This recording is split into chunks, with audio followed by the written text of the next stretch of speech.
the stand. Now he runs. He produces a magic print. He pulls out another one. This is incredible. This is ridiculous. This is 15 out of 10 on the incredible meter. What a player. What an entertainer. Give him the medal. Give him the Dally M medal.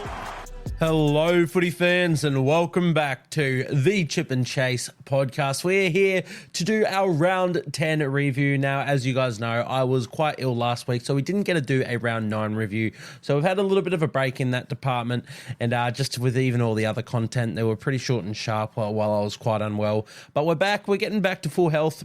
Definitely able to sit down and do a longer form podcast than this one. So we're going to try and get this one done. I'm still looking to try and make this a little bit shorter.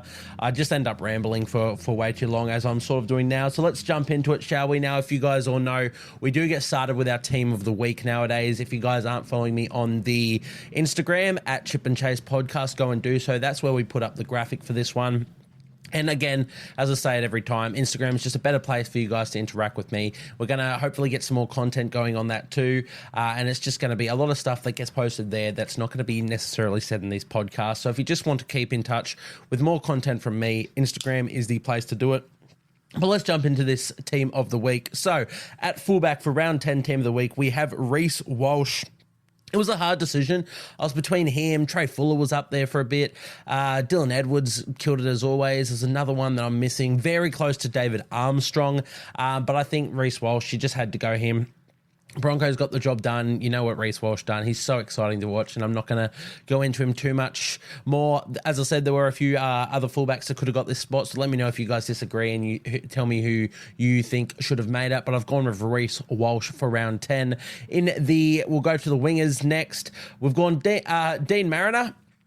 Scored a double for the Broncos as well, so I've got 2 Broncos so far, 200 odd meters. I won't go into all of his stats, but just a really good game from Dean Mariner. Good to hear the outside the motorbikes going faster. It's no matter what, whenever I hit record, people decide, you know what, let's rev these bikes. Regardless, we'll move on to our second winger. We've gone Dominic Young now. In fairness, it was only about an opening 20-25 minutes from Dominic Young. That was incredible. But in that 25 minutes, he was essentially already locked into the team of the week. Had a pretty quiet second half as the Warriors sort of came a little bit more back into the game. But yeah, Dom Young, sorry, not Dean. Dom Young, he had to make the team of the week regardless. So here's the other winger. Moving into our centres, Bradman Best. What an incredible game from him for the Knights. Mental stats, which we will get into. He's having such a good season. I think with all the injuries that are happening in Origin, he's probably going to be a lock in the centres for New South Wales at the moment, and I could not be happier for it. I really like him. I'm obviously Josh Morris. The Morris twins in general are some of my favourite players. Bradman Best reminds me a lot of Josh Morris. Really good defensive centre. More of a stockier, nuggety, more built build, but has that blinding speed nonetheless. So I really like Bradman Best, just in the mould of the Morris twins. And what a game he had in round 10. The other centre, very difficult to pick. I've gone with Herbie Farnworth. Now, not necessarily stats-wise someone that stood out really, really well. He still had decent stats regardless. Ran for a lot of metres, as he always does. Defended well. Had a try assist in there. But again, it was just the eye test. Watching that, not Broncos, he's not a Bronco anymore. Watching that Dolphins game, the impact he had in their attacking structures was just really, really good. So I've gone with Herbie Farnworth as my other centre. Moving into the halves, really tough spot to pick here as well. Starting at 5'8", we've thrown in Ezra Mam. Now, we're more so halfbacks this week that were really, really good. Not too many 5'8s that I can recall that killed it. But Ezra Mam, another Bronco, God, he was exceptional for the Brizzy Broncos, and he had to make this side. At halfback, we have gone with Daniel Atkinson. Now, technically named at 5'8", probably played 5'8", but if you guys watched the Storm Sharkies game, Atkinson was the only half out there. He played halfback, he played 5'8", he played everything in between.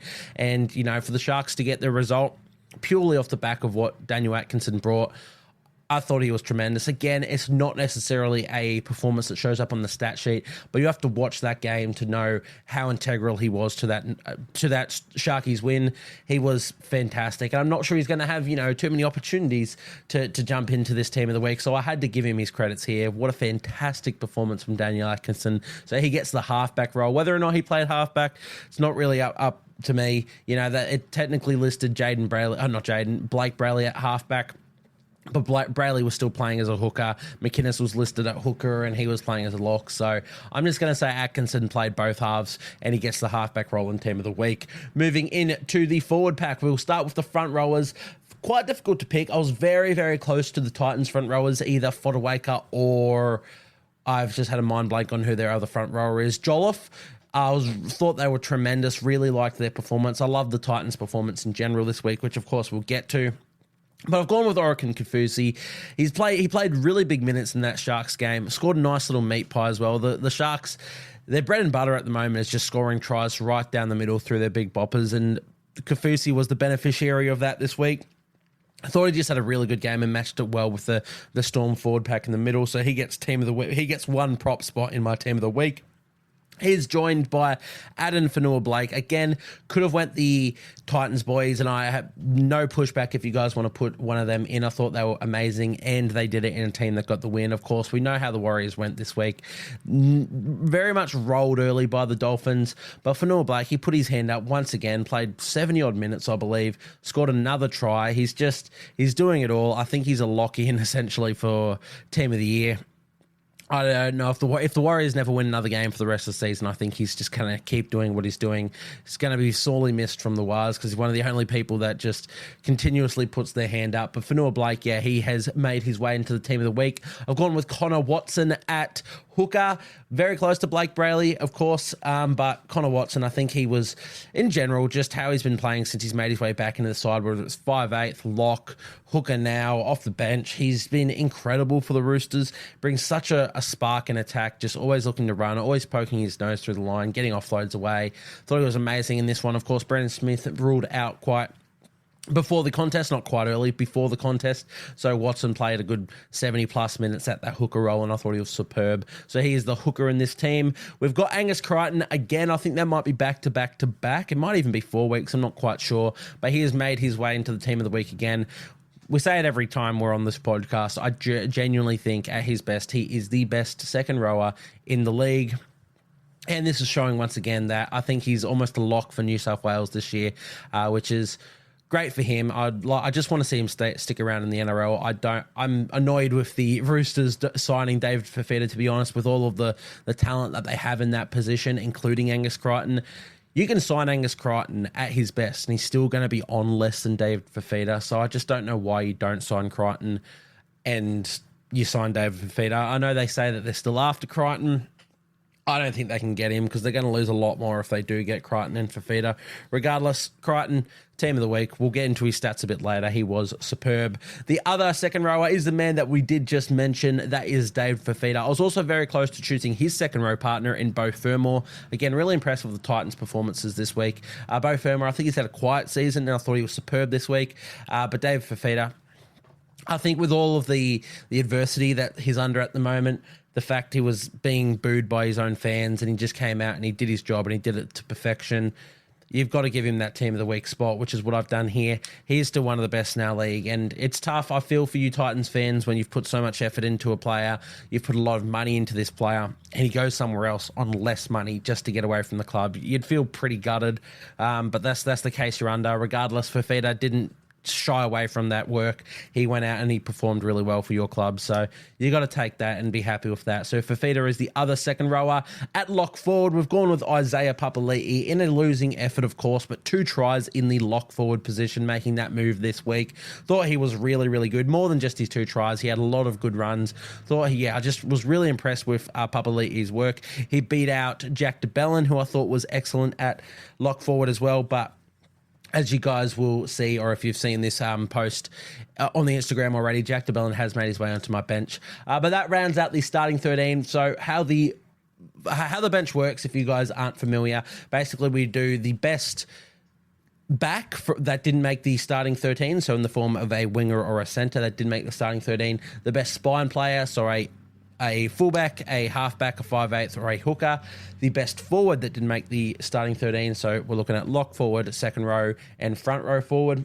And then the best bench player of the round. So at number 14, this is our best back that didn't make the starting 13. I've gone with Zach Lomax, also very close to Jojo Fafita for the Titans. I thought he was superb, but Zach Lomax thought he had a fantastic game as well.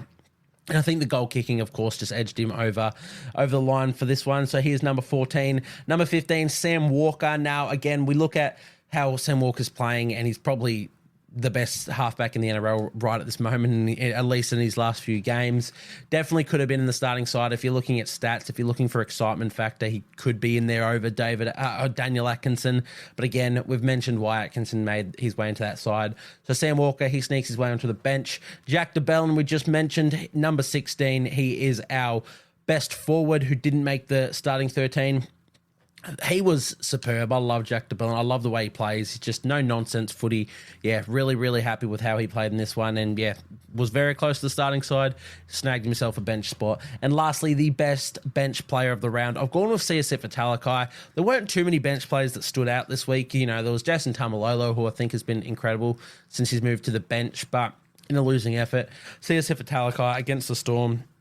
We'll go through his numbers a bit later, but yeah, I thought he was superb. So that rounds out our team of the week for round 10, which means we'll get into the actual round itself, starting with the Dolphins defeating the Manly Sea Eagles 30-24. This one, it's annoying, as you guys would have known on the podcast. I tipped the Dolphins. I bet on the Dolphins. And then for my footing tipping competitions, I had a look at what everybody had tipped. Most people went the Dolphins, so I'm like, oh, bugger it. I need to make ground up somehow. I went the Sea Eagles. Sea Eagles lost, and I am filthy at myself because I was the one who called the Dolphins in the first place. But beyond that, that's fine. We'll move beyond that. Look, to be honest, the Dolphins, they're still flying under the radar. Let's not forget this is a club in its second year of existence, and they're doing this stuff. Where are they on the ladder right now? Let's have a quick sneaky look at that. Dolphins fourth on the ladder, 6 wins and 3 losses. Yeah, they haven't had the toughest draw, but I don't think it matters. Manly have beaten some incredible sides this year, and you've still gone out and you've put 30 on them. Yeah, Manly have been a bit inconsistent as of late. They're definitely leaking points, but you can only play what's in front of you, and the Dolphins are playing that to perfection. So massive shout out to them. I think they're running some of the best attacking shapes in the entire NRL at the moment. Love how their attack is shaping up. Isaiah Katoa is a massive part of that. Cody Nikorima, I thought he had a decent, a poor start to the season, I'd say, but his last few weeks have been absolutely superb. And yeah, I just think that they're doing some really good stuff. Trey Fuller, of course, at fullback has been killing it. They're expected to get Hammer back next week, so I'd assume he slots straight into fullback. But keep in mind, Origin just around the corner. I think Trey Fuller will just come straight back into that fullback role when Hammer is out for Origin. But let's start with some of the standouts for the Manly Sea Eagles, who were the losers in this side. Now, look, it's a hard game to read for Manly. Like as I said, they're just so inconsistent. They come in, they do some really good stuff, and then they just do some really poor stuff. But I don't know, Tom Trbojevic is still doing really good things. Of course, he injured himself in this one, another hamstring injury, so didn't play the full game. And now he's expected to miss 7 weeks, so ruled out for the first 2 games of Origin as well, which is, as a New South Wales fan, is just gutting. I don't know what else to say. Yeah, losing Trbojevic, we've lost Cleary. Hines probably is in, but we don't know. Moses only just coming back from injury. Latrell has only just come back from suspension. Like it's a tough old gig for New South Wales this week. It might be the first year for a while that Queensland go in as favourites. But yeah, Trbojevic, it's weird. He's still having a decent season. Again, you put up any of the numbers he's doing on any other player, and you're like, far out. That's a bloody good game, bloody good season. But it's just Tom Trbojevic, and we expect so much more. Regardless, in his 68 minutes, he still scored a try and had a try assist at 14 runs, 125 metres. So, like, again, this is good stats. It's just, yeah, I guess we just expect too much of Trbojevic. I don't know, 7 weeks out now, another hamstring injury. Very disappointing, just as an NRL fan, as a Manly fan, as a New South Wales fan. It's tough. We just want to see the best players out there. And, Trbojevic out is very disappointing for him as well. Jason Saab, he was another victim of injury in this one. So, there were things go against Manly in this one. You know, you've got Trbojevic leaving the field after, he played the majority of the game, but very hard to score points in that last 15 minutes or so when you don't have your superstar. Jason Saab forced a lot of reshuffles in the side.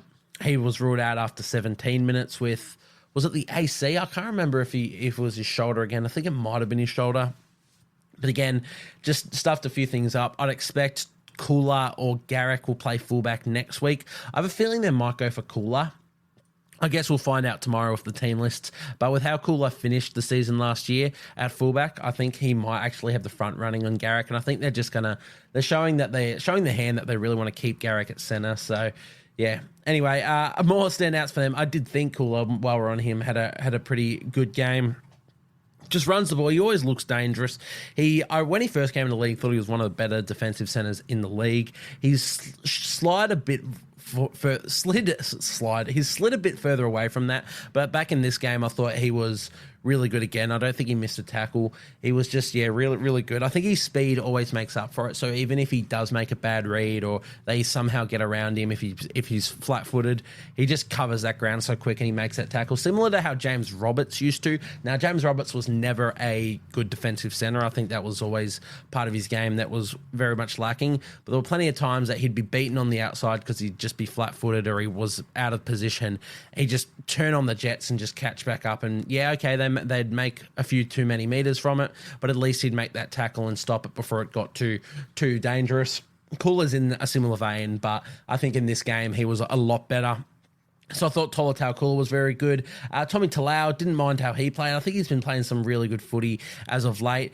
I can't recall. I swear he went off injured as well. No, he played the full 80, but I swear there was an injury to him. Maybe I'm thinking of last week. I can't recall. Everything's sort of a blur to me. But what I really liked about Tommy Talau's game is he's doing a lot of work. Now, the Manly wingers in the last few years have never been the highest workers. You know, Saab and Garrick. I know Garrick's the centre this year, but in the last couple of years he's been their winger. Now, they're exceptionally fast and they score lots of tries and they bring a lot of other facets to your game, and I love that. But I think what Tommy Talau's doing at the moment is really just consistent work, and I really like Talau.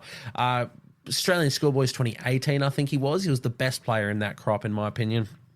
That was a year with some absolute superstars.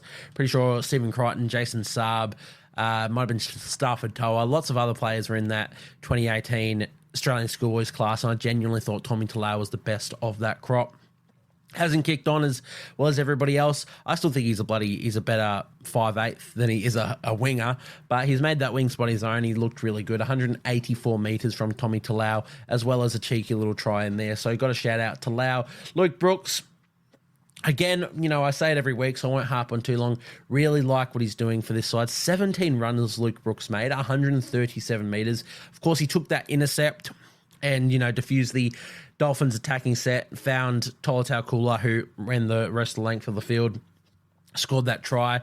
Just, what can you say? I keep saying the same stuff about Luke Brooks each and every week, so I won't repeat myself, but thought he was exceptional.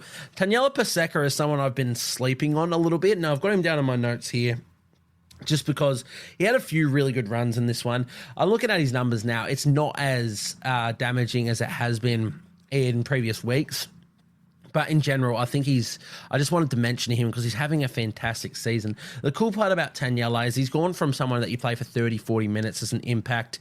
And as the guru liked to point out, the thing with Taniela Paseka is he's so huge, but it's almost like he's never known how big he is. Like, if he just runs hard, no one can stop this bugger. He's an absolute weapon. This year, he's really finding that. And he's finding consistency. He's really good on the defensive end as well, which I think is something that has definitely been not one of his strengths in his game, something that everybody's been sleeping on. I think he's been playing really, really good. Also knocking out 58 minutes in this one. As I said, only 107 metres, so it wasn't his best game from a metre standpoint. He's been knocking a lot more than that this season. But I wanted to give him a massive shout out because I, among others, have been sleeping on him. Beyond that, for the For the Seagulls, Ben Trebojevic had a nice little try assist when he was playing second row. Then he was moved into the centres with all the injuries. And it was a tough old game for the Seagulls. There's not too much to take away from it. They were the poor of the side. Yeah, they had injuries. Yeah, it stuffed up their rotations and their structures. That happens in footy. You're going to have to deal with that. I just don't think that they dealt with it as good as a lot of other sides did. Or as good as a lot of other sides do. Beyond that, I thought Matthew Lodge was also really, really good off the bench. But that's sort of all the standouts for the Seagulls. Tough odd game, as I said. Inconsistency is plaguing them at the moment. I don't really know where they go from here. I think they're in a similar boat to the Warriors, albeit a little bit better. They're actually winning a few games regardless of conceding points. But they're on the slide. They're a bit inconsistent. We'll have to see where they go from here. And now with Trebojevic out, I think it's going to be a lot of weight on Cherry Evans' shoulders. So, yeah, we'll have to see. But hopefully they can pull it all back together. As for the Dolphins, of course, we already mentioned him, Trey Fuller. I'm loving him. I mentioned him a couple weeks ago. The small, just nippy fullback. I love it. They play eyes up footy. It's a natural game to them. Every skill of rugby league just comes so naturally to a player like Trey Fuller. I love it. There's no better than just watching a player like him just play eyes up and just do what's ahead of him. Not Luke Brooks. Sorry, he's still in my mind, Luke Brooks. Reece Walsh does it to a degree. You know, Reece Walsh is always chiming in. But I think Reece Walsh chimes in too much and he just always wants to make something happen. While Trey Fuller, whenever the ball is in his hands, he just makes something happen. Whether it's just his natural instincts of stepping, chip and chase try that he scored in this one. It's crazy stuff. Really big fan of Trey Fuller. I'd love to see him keep a spot in this side. I don't know if that's on the bench. I don't know if they keep him at fullback and play Hammer at centre. Now, I wouldn't do that simply because, yeah, we're all high on Trey Fuller at the moment because he's a gun, and rightly so. But we forget that the Hammer before his injury was in some of the best form of his career.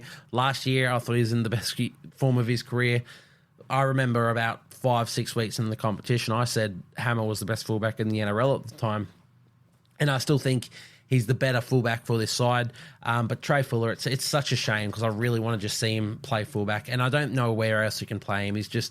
He's a fullback. You can tell that about him. But in this game alone, we'll stop rambling about that. He did have 155 metres from 18 runs. He scored that brilliant chip and chase try. Again, if you guys haven't seen that, go and watch that one. It's just classic rugby league. I think it was NRL Roast put up a video of the chip and chase try, but with the Billy Slater origin commentary behind it, and that was all time. I loved seeing that. So yeah, if you guys haven't seen it, do yourselves a favor, go watch that. But Trey Fuller, really, really good game in this one.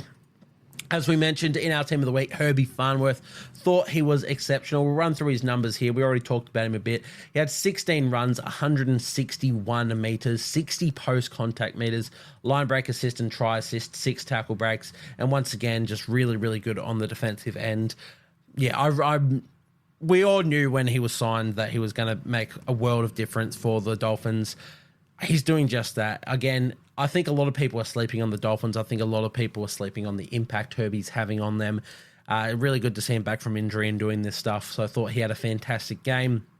Jack Bostock, good game once again, warming into the season quite nicely. We already mentioned Cody Nikorima and Isaiah Katoa when talking about the structures of the Dolphins. I think they're having insane seasons, especially Cody as of late has been really, really good. But Isaiah Katoa, just ever since round 2 when he was brought in, it's just mental what he's doing at the moment. At his age, in a halfback position, which I didn't think was his position. I thought he was more of a 5'8" coming through the grades. Yeah, I don't know what else you can say about Isaiah Katoa. I'm so impressed with him, the way he digs into the line, etc. We've said it a few times, so I won't spend too much longer on that, but I'm so impressed with Isaiah Katoa. Mark Nichols, really good. Being used off the bench despite being named Mark Nichols, but he's doing his role no matter where he is, whether he's starting or off the bench. He's churning through his work, and I love what he's doing. Ewan Aitken, now, he was someone that we highlighted in more of a super coach sense as a little pod play for owners if you're a super coach player. He's centre wing and 2RF availability. But in footy standpoint, he's just doing some consistent work. Another 80 minutes. Now, we said he'd be playing 80 even when Connolly Lemuelu came back, and that is the case.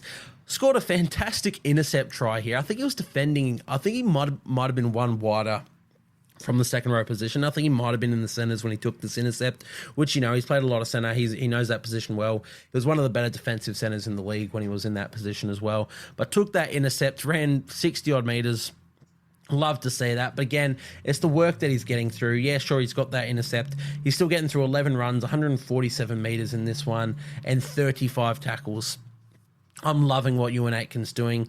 He's just a footballer. Once again, I'd like to see them keep him in this role. When they signed all these signings at the start of the year, you knew he wasn't going to be a centre anymore, but you're like, okay, is he in the side? Is he not? Of course, he started the season out of the side, but now that he's back in the side and in second row, I don't think you can move him. He's been their best. Beyond that, Max Plath, really good. Connolly Lemuelu, we did just mention him. He was really good once again as well. And I'm really liking Felice Korfusi being used through the middle as well. I know he's been named at 11 in the second row, but then he plays in the front row. I'm liking what he's doing there. I think he's just going to come in and have that veteran impact and just turn up for the boys no matter where he is, which is what they brought him for. But that one will wrap us up for the Dolphins Seagulls. Once again, really good win from the Dolphins. So impressed with what they're doing this year. And Seagulls, yeah, we'll have to see where they go from here without Tom Trbojevic. They got is it a decent run for the Seagulls? I thought I remember that they had a couple simple games. No, I couldn't be more wrong. They got the Broncos next week, and then the Storm. Yeah, I have got them mixed up with another team. So I got Broncos, Storm, bye. Tough couple of weeks for the Seagulls. That bye will be a good chance to reset. Oh, and then they've got Penrith after the bye. God damn. Well, I think this is going to be make or break for the Seagulls. Of course, they're not expected to win too many games without Trbojevic regardless, but they're also going to be without Cherry Evans for that Panthers clash as well, because that one's just after Origin. They might rush him back. Normally they give them the week off. I'd assume they will rush him back for that one, actually. They're going to need all hands on deck if they need to get a few wins together. But once again, we will move on to the second game of round 10, that being the Panthers and the Bulldogs. Panthers coming away 16-10 victors in this one. Now, of course, this game was headlined by the injury to Nathan Cleary. Coming back from that hamstring, he's done it again, and he has been ruled out for, I think it's 7 to 8 weeks on that one.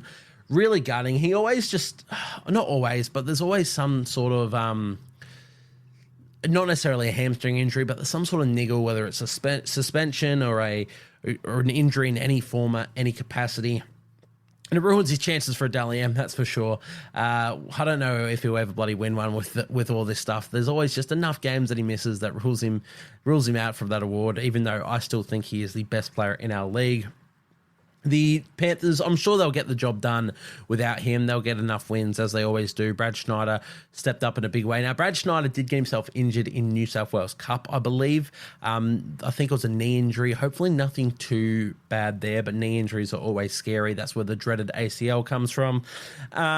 If not, they do have Kurt Forss, who they've been playing off the bench. I assume Kurt Forss will step into that role. They also have players like Dane Laurie, who's been playing 5'8", and you could move Jerome Luai into halfback if you had to. Laurie's been playing some good footy at 5'8".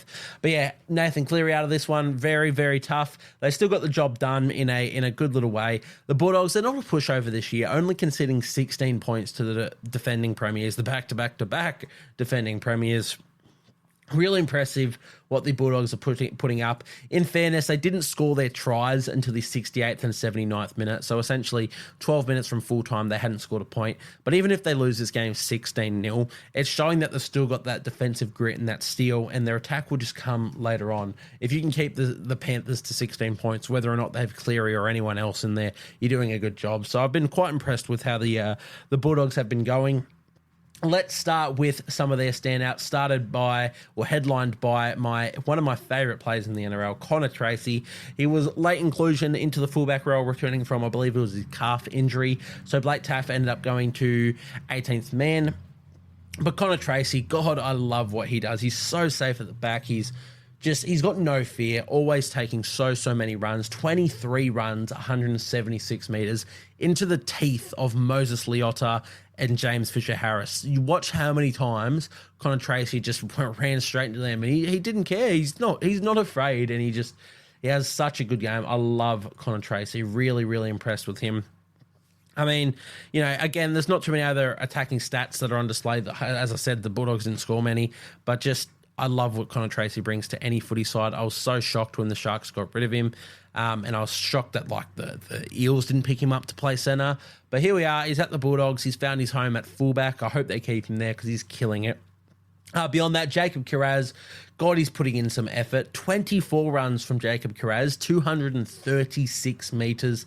Few line breaks. He's had 6 tackle breaks from him as well, and he scored that try right at the death. He was really, really good. Someone I might have snubbed from my team of the week, to be honest. I probably could have snuck him onto the bench over Zach Lomax.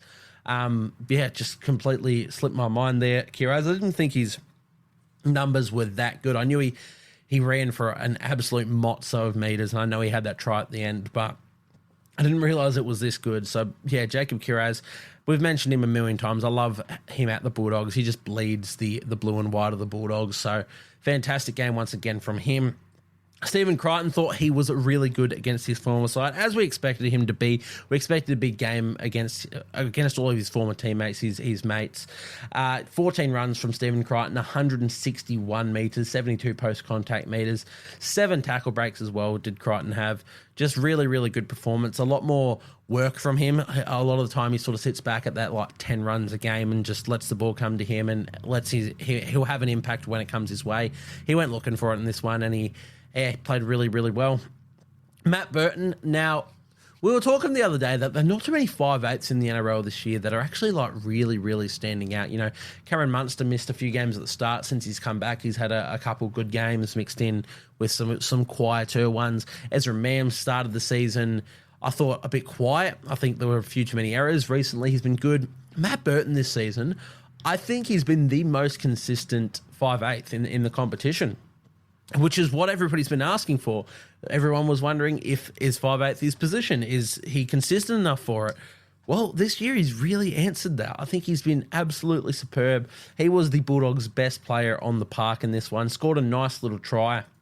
100 metres from him as well, which is where you want him to be. He's a running 5'8. Let him run. He's a big body.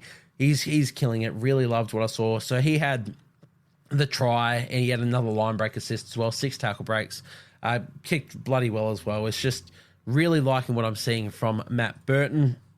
And as I said, with all of these New South Wales injuries, especially in the halves, I would not be shocked to see him get that 5'8 role. Cleary's out. Moses, I'd assume, would be the next man up. Is it going to be Nicho Hines? Why not go to Matt Burton? He's done it before, albeit at centre, but he knows the arena. We'll have to see, Origin a couple of weeks away, but Matt Burton, with the way he's playing and, again, in this game, think he's been doing so well and he could not have done more for himself to be in that Origin conversation.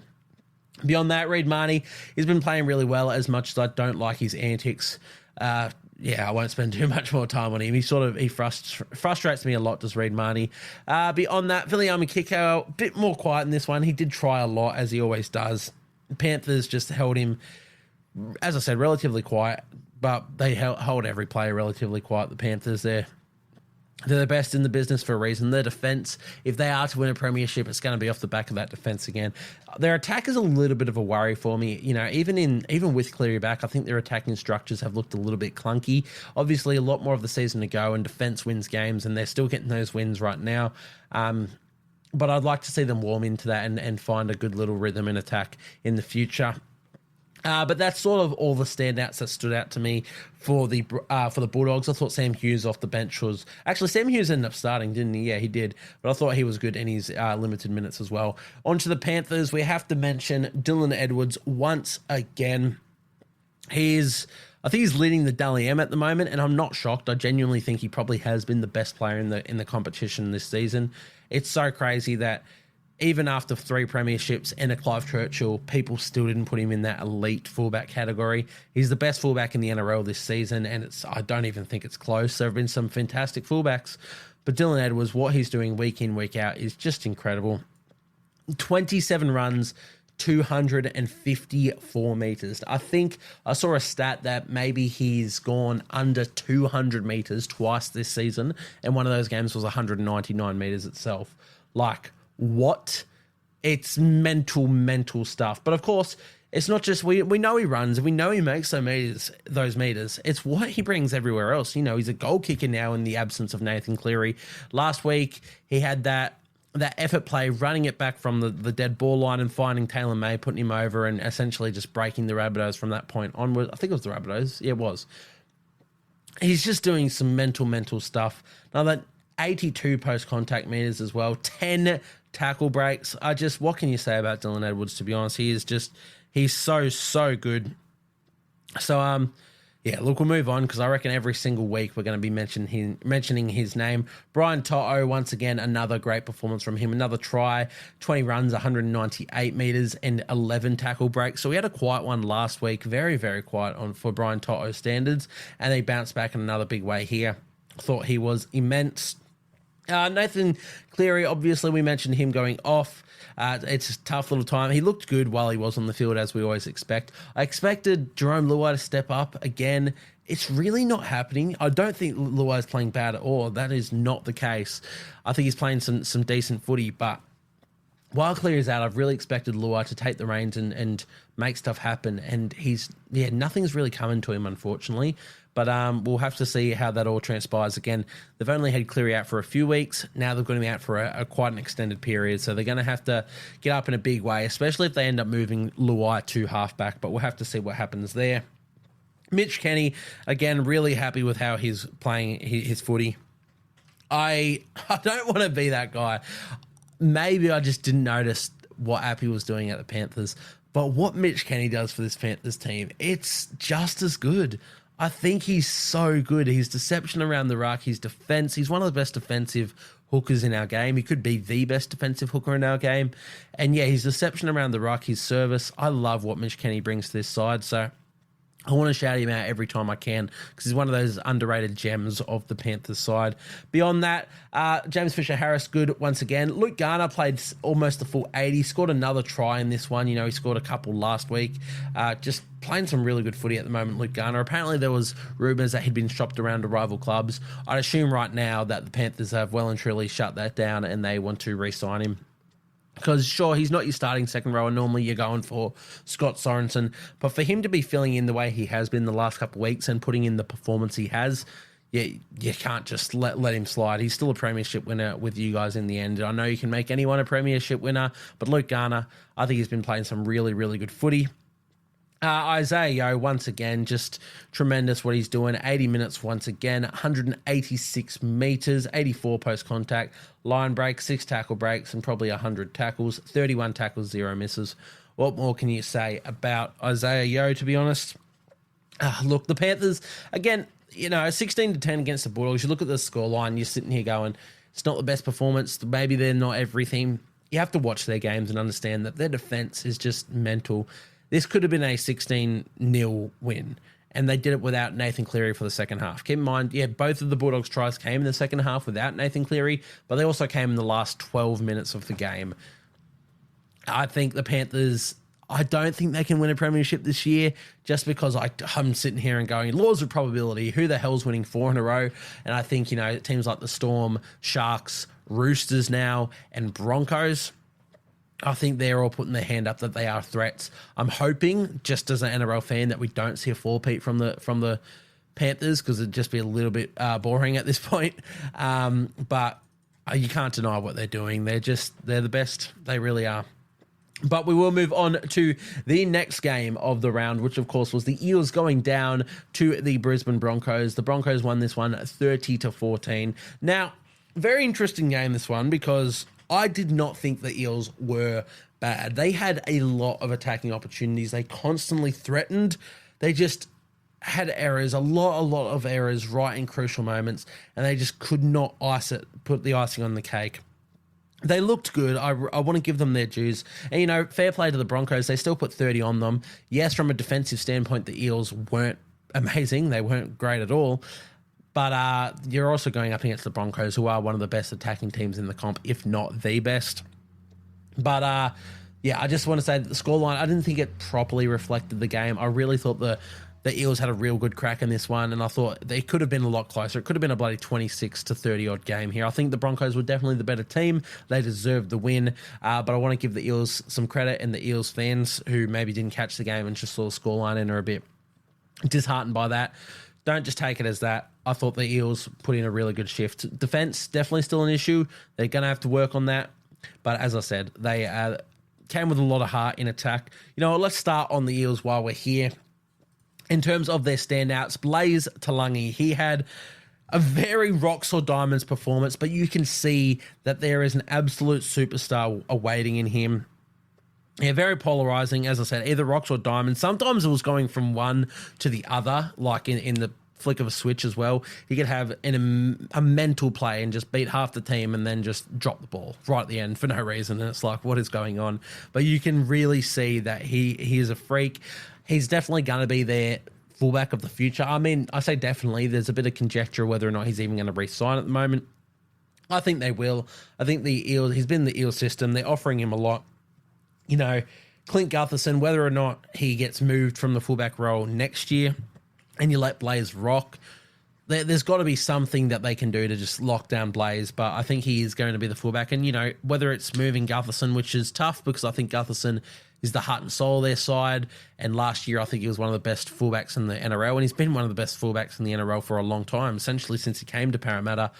I don't want to move Clint Gutherson, but if it means moving him to centre and keeping Blaze in this side in that fullback role, it may be the way forward because he brought a lot of excitement, a lot of just game-breaking ability that not too many players in our league really have, and he has it at such a young age. So really want to shout at him. Just looking at his stats here, he scored a try.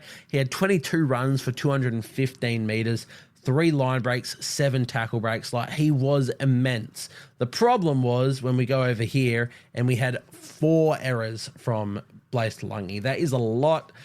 There were, a lot of errors. You can be sad at a few of them. You can be a bit disappointed in a few of them. But again, so young, he can get that out of his game. And for what he does bring, like the positives he brings to your side, once these get worked out of your game, you've got such a good player on your side. So Blaze Talangi, massive shout out to him. I thought he was, as I said, quite a polarizing performance, but good nonetheless for someone of his age against a team like the Broncos. So I want to give him that shout out. Will Penasini, thought he's been really good this season, as he always is. 18 runs for 188 metres. We know he's the best centre for them, and they've been looking for someone to replace him. The man I wanted to shout out was Sean Russell. Now, you guys know I've been a big Sean Russell fan for a while. Love him on the wing, love him at fullback. Seeing him at centre in this one, I was like, can he do it? He's got the body shape too, but it's always a bit of a test defensively, especially. Thought he was really, really good at centre. I really liked that switch, and it especially makes sense because Bailey Simonson, I thought was really good on the wing. I thought by the first half, Bailey Simonson was having like one of the best performances of his career. Now, he tailed off a little bit in the second half, had a few errors, missed out on scoring that try. I think that one was in the first half regardless. But he just showed a lot of effort, had a lot of really good runs out of his own end, did Simonson. I also loved the chase that he put on Reece Walsh. It's always, there's nothing better in rugby league than seeing 2 speedsters in a foot race. It's so good to watch. So really liked that one from Bailey Simonson. But no, I did think he was quite dangerous. As I said, Sean Russell, his numbers, 14 runs, 129 metres from centre. But again, he also had 5 tackle breaks in there. Sheesh, want to shout that one out.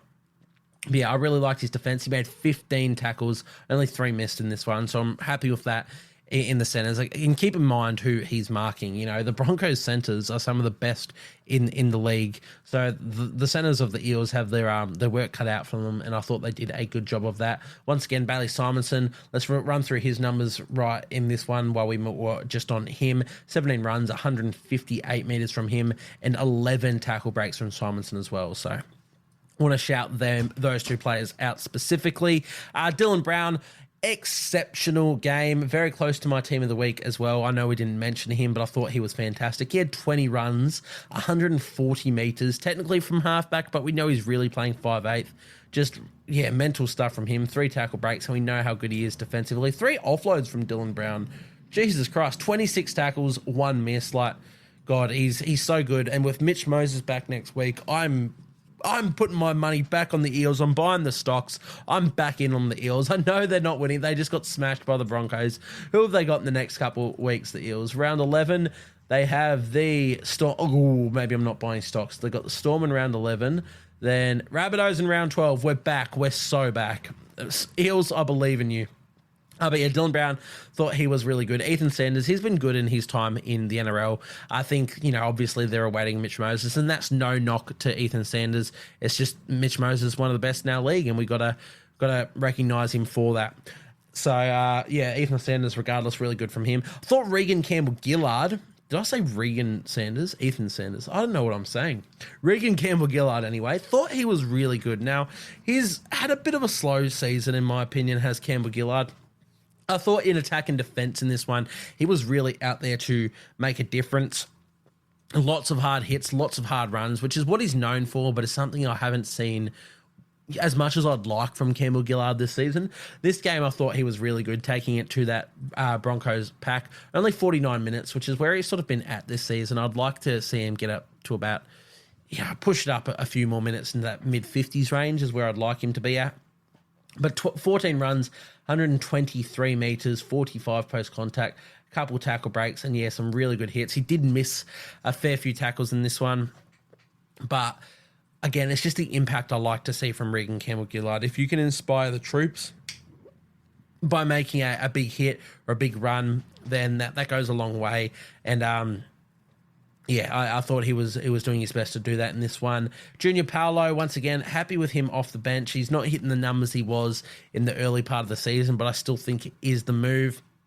As I said, they're not getting the results, but I don't want to be too harsh on this Eels performance. I know they leaked 30, and defense is a massive issue, but there's enough there, and maybe with Moses back, they can all get settled a bit more. I know Moses isn't the be-all and end-all in defense and attitude, and that's definitely a problem that they have to fix, and it's not something that Mitch Moses is just going to bring when he comes back.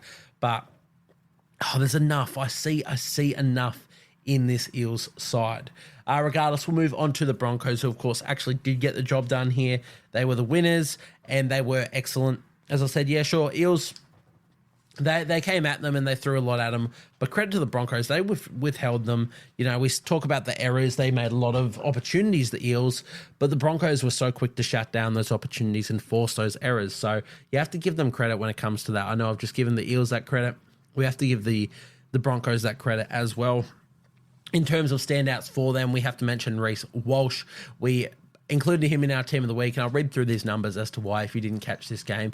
He's a superstar, and I won't keep going on about how I think he is the most fun to watch in the league. I won't lie. I've, for the first time ever, owned him in Supercoach. Oh, maybe I owned him back when he debuted for the Warriors, but owning him this year in Supercoach, God, it's so enjoyable to watch this guy. He's just a freak.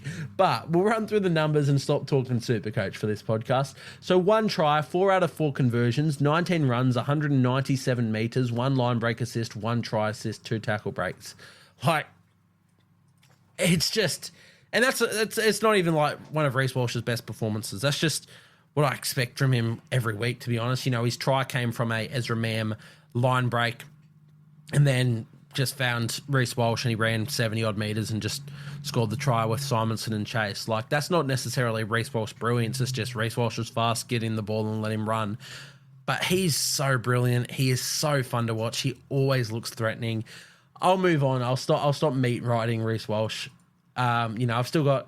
He's still got errors in his game. He's still got deficiencies for sure. I don't think he's the best fullback in the league. I still think he's a little bit down that pecking order, but I think he's the most exciting player, and I think he has the potential to be one of the best ever.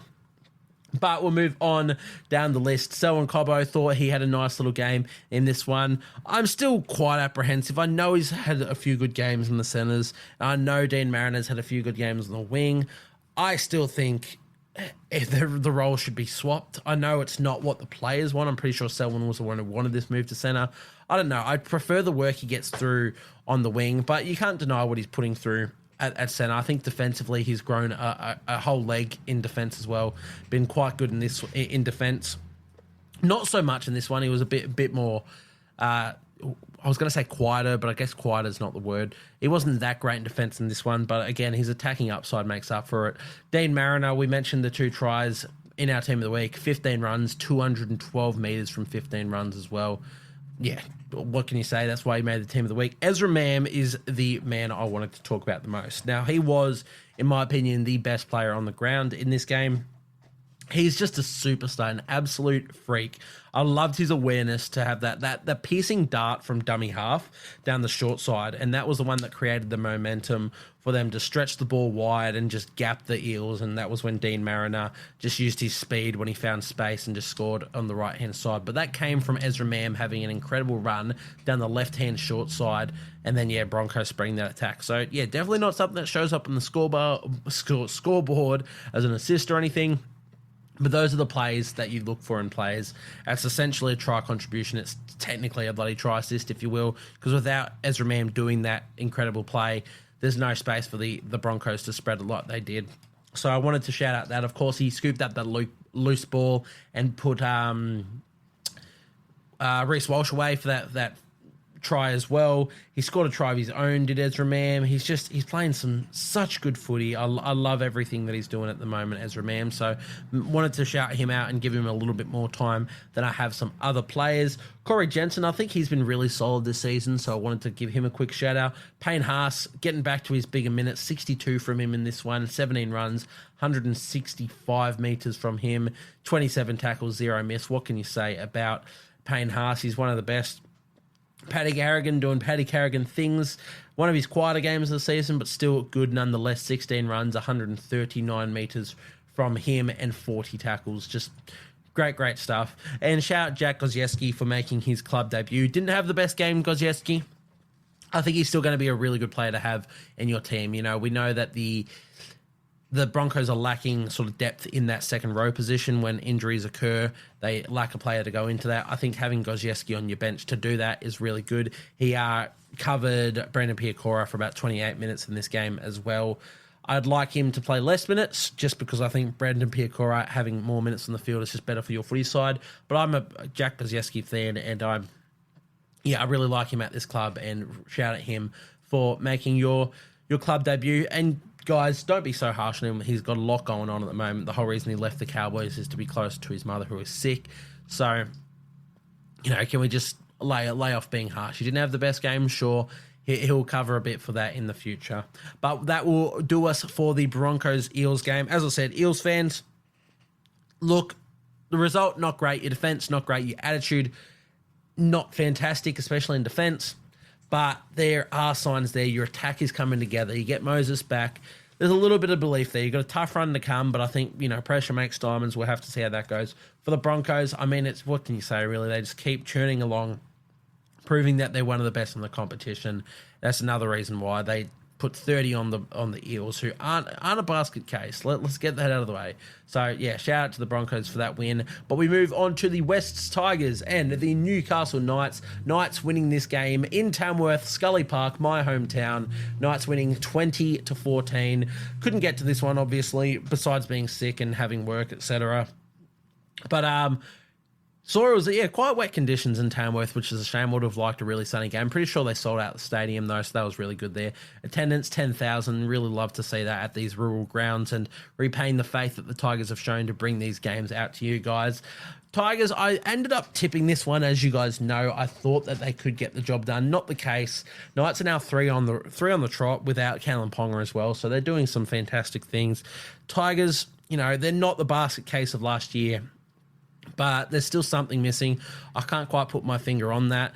I don't know where their points actually come from at the moment. Dream Buller's having a good season. Lockie Galvin's having a good season. Aiden Caesar has been having a good season, but he was out in this game. And Jaden Sullivan, I thought, had a good game. And yet they're only scoring 14 points. So I'm like, where does it come from? I think what they're missing at the moment, the Tigers, are some quality outside backs. Now, Brent Naden got an absolute bath from Bradman Best in this game. I thought I thought Brent Naden had some good moments in attack. But even Charlie Staines, I thought, had a decent game. Who's their other winger at the moment? I've completely blanked on the other winger.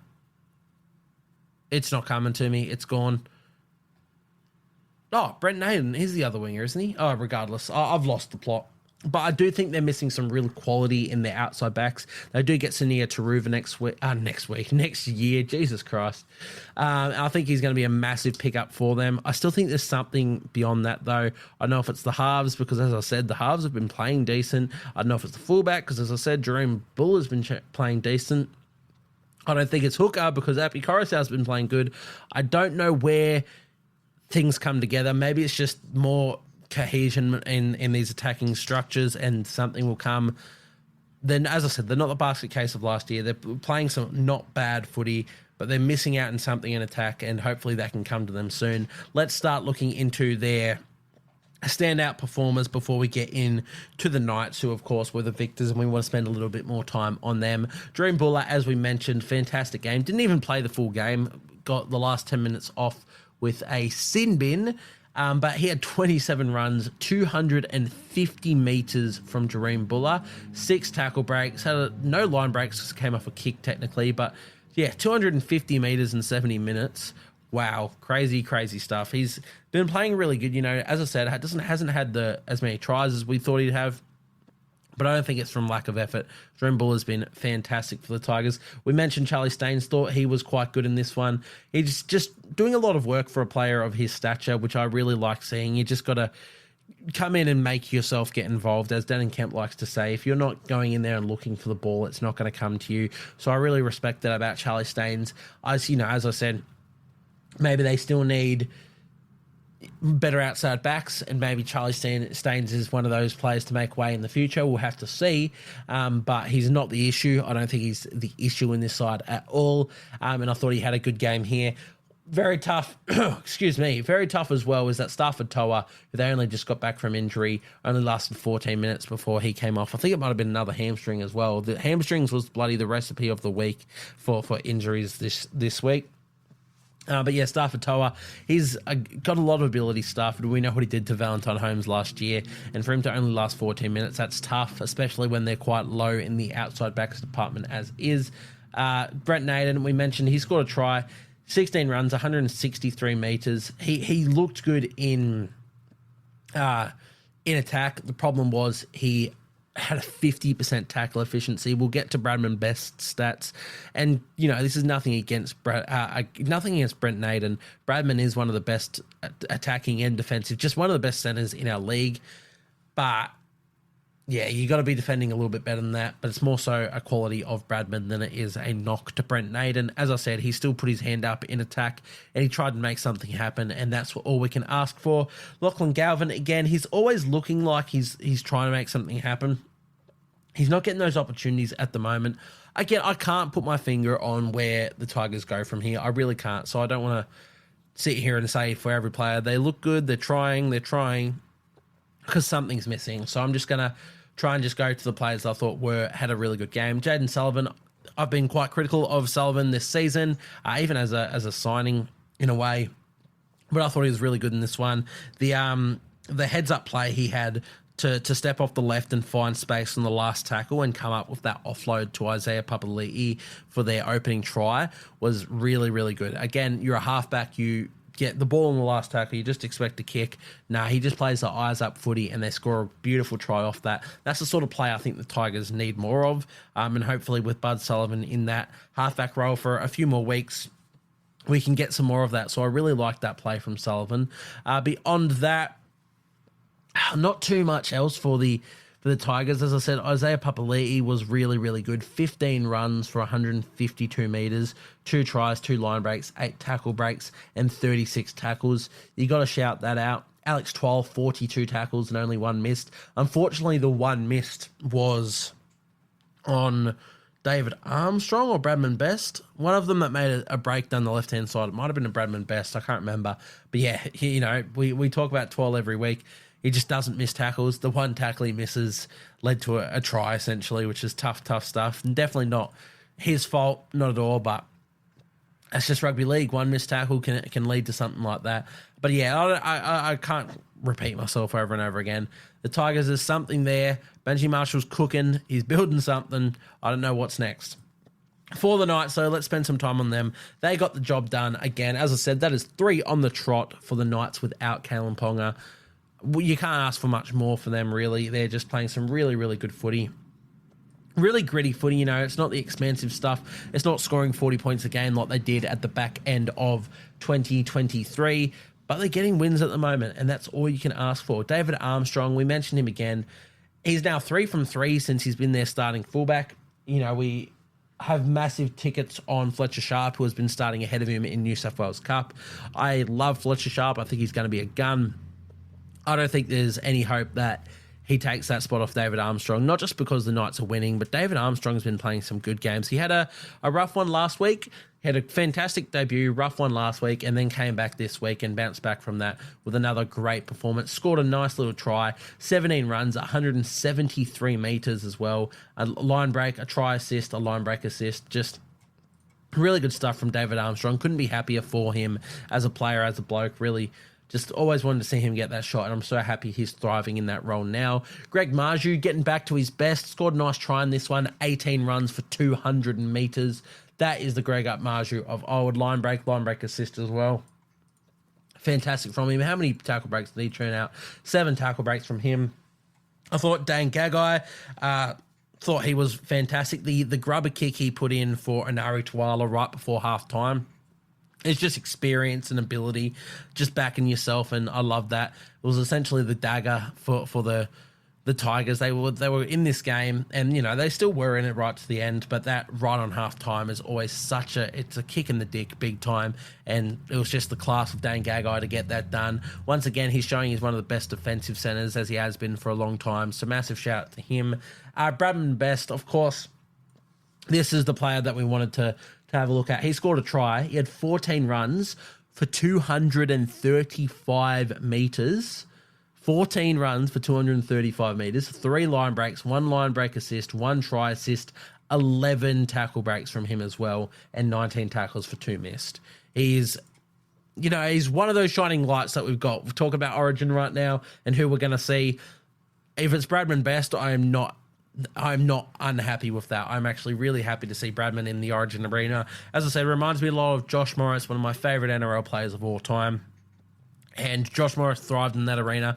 I think Bradman Best can thrive in the Origin arena. I think it's going to be something that he's going to just climb to and just build into. One of those players that they perform better in the Origin arena. I think Bradman Best is going to be that. I hope to see him in Origin this year. I think with Latrell coming back from suspension, we don't know if he's really going to play. Trbojevic out. I think Bradman will get that role at centre, and I'm really excited to see how he goes because he's playing some fantastic footy, Bradman Best. Anari Tuala, we mentioned him scoring that try, just putting in really consistent performances this year. I thought Tyson Gamble was really, really good in this game. He done I think it was an ankle injury, so he only played the first half essentially, and now he's looking to be out for an extended period, which is gutting.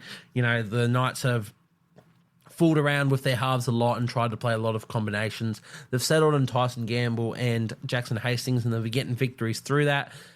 Yeah, and Tyson Gamble was having a good game. He had a really good 40-20. He had a nice try assist, playing a really good game of footy, and then that ankle injury has stuffed things up. So that's a real big shame. Hopefully we get to see the debut of Will Price, though. Maybe they'll go back to Jack Cogger, but I'm not quite sure. I'm hoping we get to see Will Price in that role, but really gutting for Tyson Gamble. Now, Daniel Saifiti, this is one that I penciled down in the notes because he had an incredible run, and I quoted Greg Alexander here. Greg Alexander in commentary said, if Daniel Saifiti ran like that every run, he would be one of the best front rowers in the game. And that quote is exactly how I feel about the Saifiti twins. We know their quality. These are 2 players who have played Origin. We know they can do this. They're massive bodies. And that run was superb. It was early in the first half, maybe 15, 20 minutes in. I can't recall the exact time. But why isn't that the norm? Especially when you have that run as a player, you make those meters. Surely you then have that in your head. Oh my God, why don't I just do this all the time? This is so easy. It should be easy for the Saifitis, and I want to see that more. But I wanted to highlight that quote. Saifiti didn't have a bad game, but again, we just want more from him. We know he can do that. I just want more from Saifiti.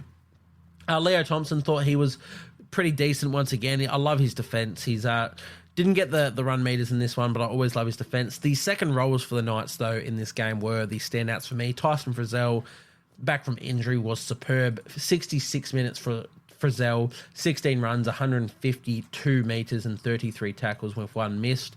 And Dylan Lucas, who ended up starting in this one and playing the full 80. He had 16 runs for 155 metres and he made 24 tackles as well. 4 misses though, so not the best defensively there, but I thought Dylan Lucas was really good in attack. But yeah, the Knights, they got the victory again. As I said, playing some really gritty footy and getting wins. So what more can you ask? Just hold on, get a few wins while Kalen Ponga's out. And then when Kalen's back, hopefully you can build into the season like you did in 2023. So Knights fans, you got to be happy for that. And shout out to all of you who made the trip to lovely old Tamworth. I talked to a few people who did that.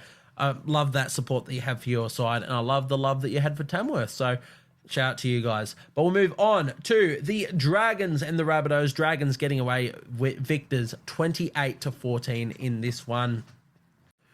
Great win for the Dragons in this one. You know, Rabbitohs, they have been struggling all season. Regardless, you can only play, as I said, what's in front of you. And the Dragons did just that. 28-14 is a good little result for you guys, doubling the Rabbitohs score. I thought they just had strike across the park. I know it was another wet one. It's another tough one. And the Rabbitohs have a lot of injuries and a lot of excuses. And you can look at that and say maybe it's not the best victory. Again, you're playing what's in front of you. You got a job done pretty convincingly. You never looked like losing. You got the win. You move on to next week and you build from that. I really like what the Dragons are putting up this season.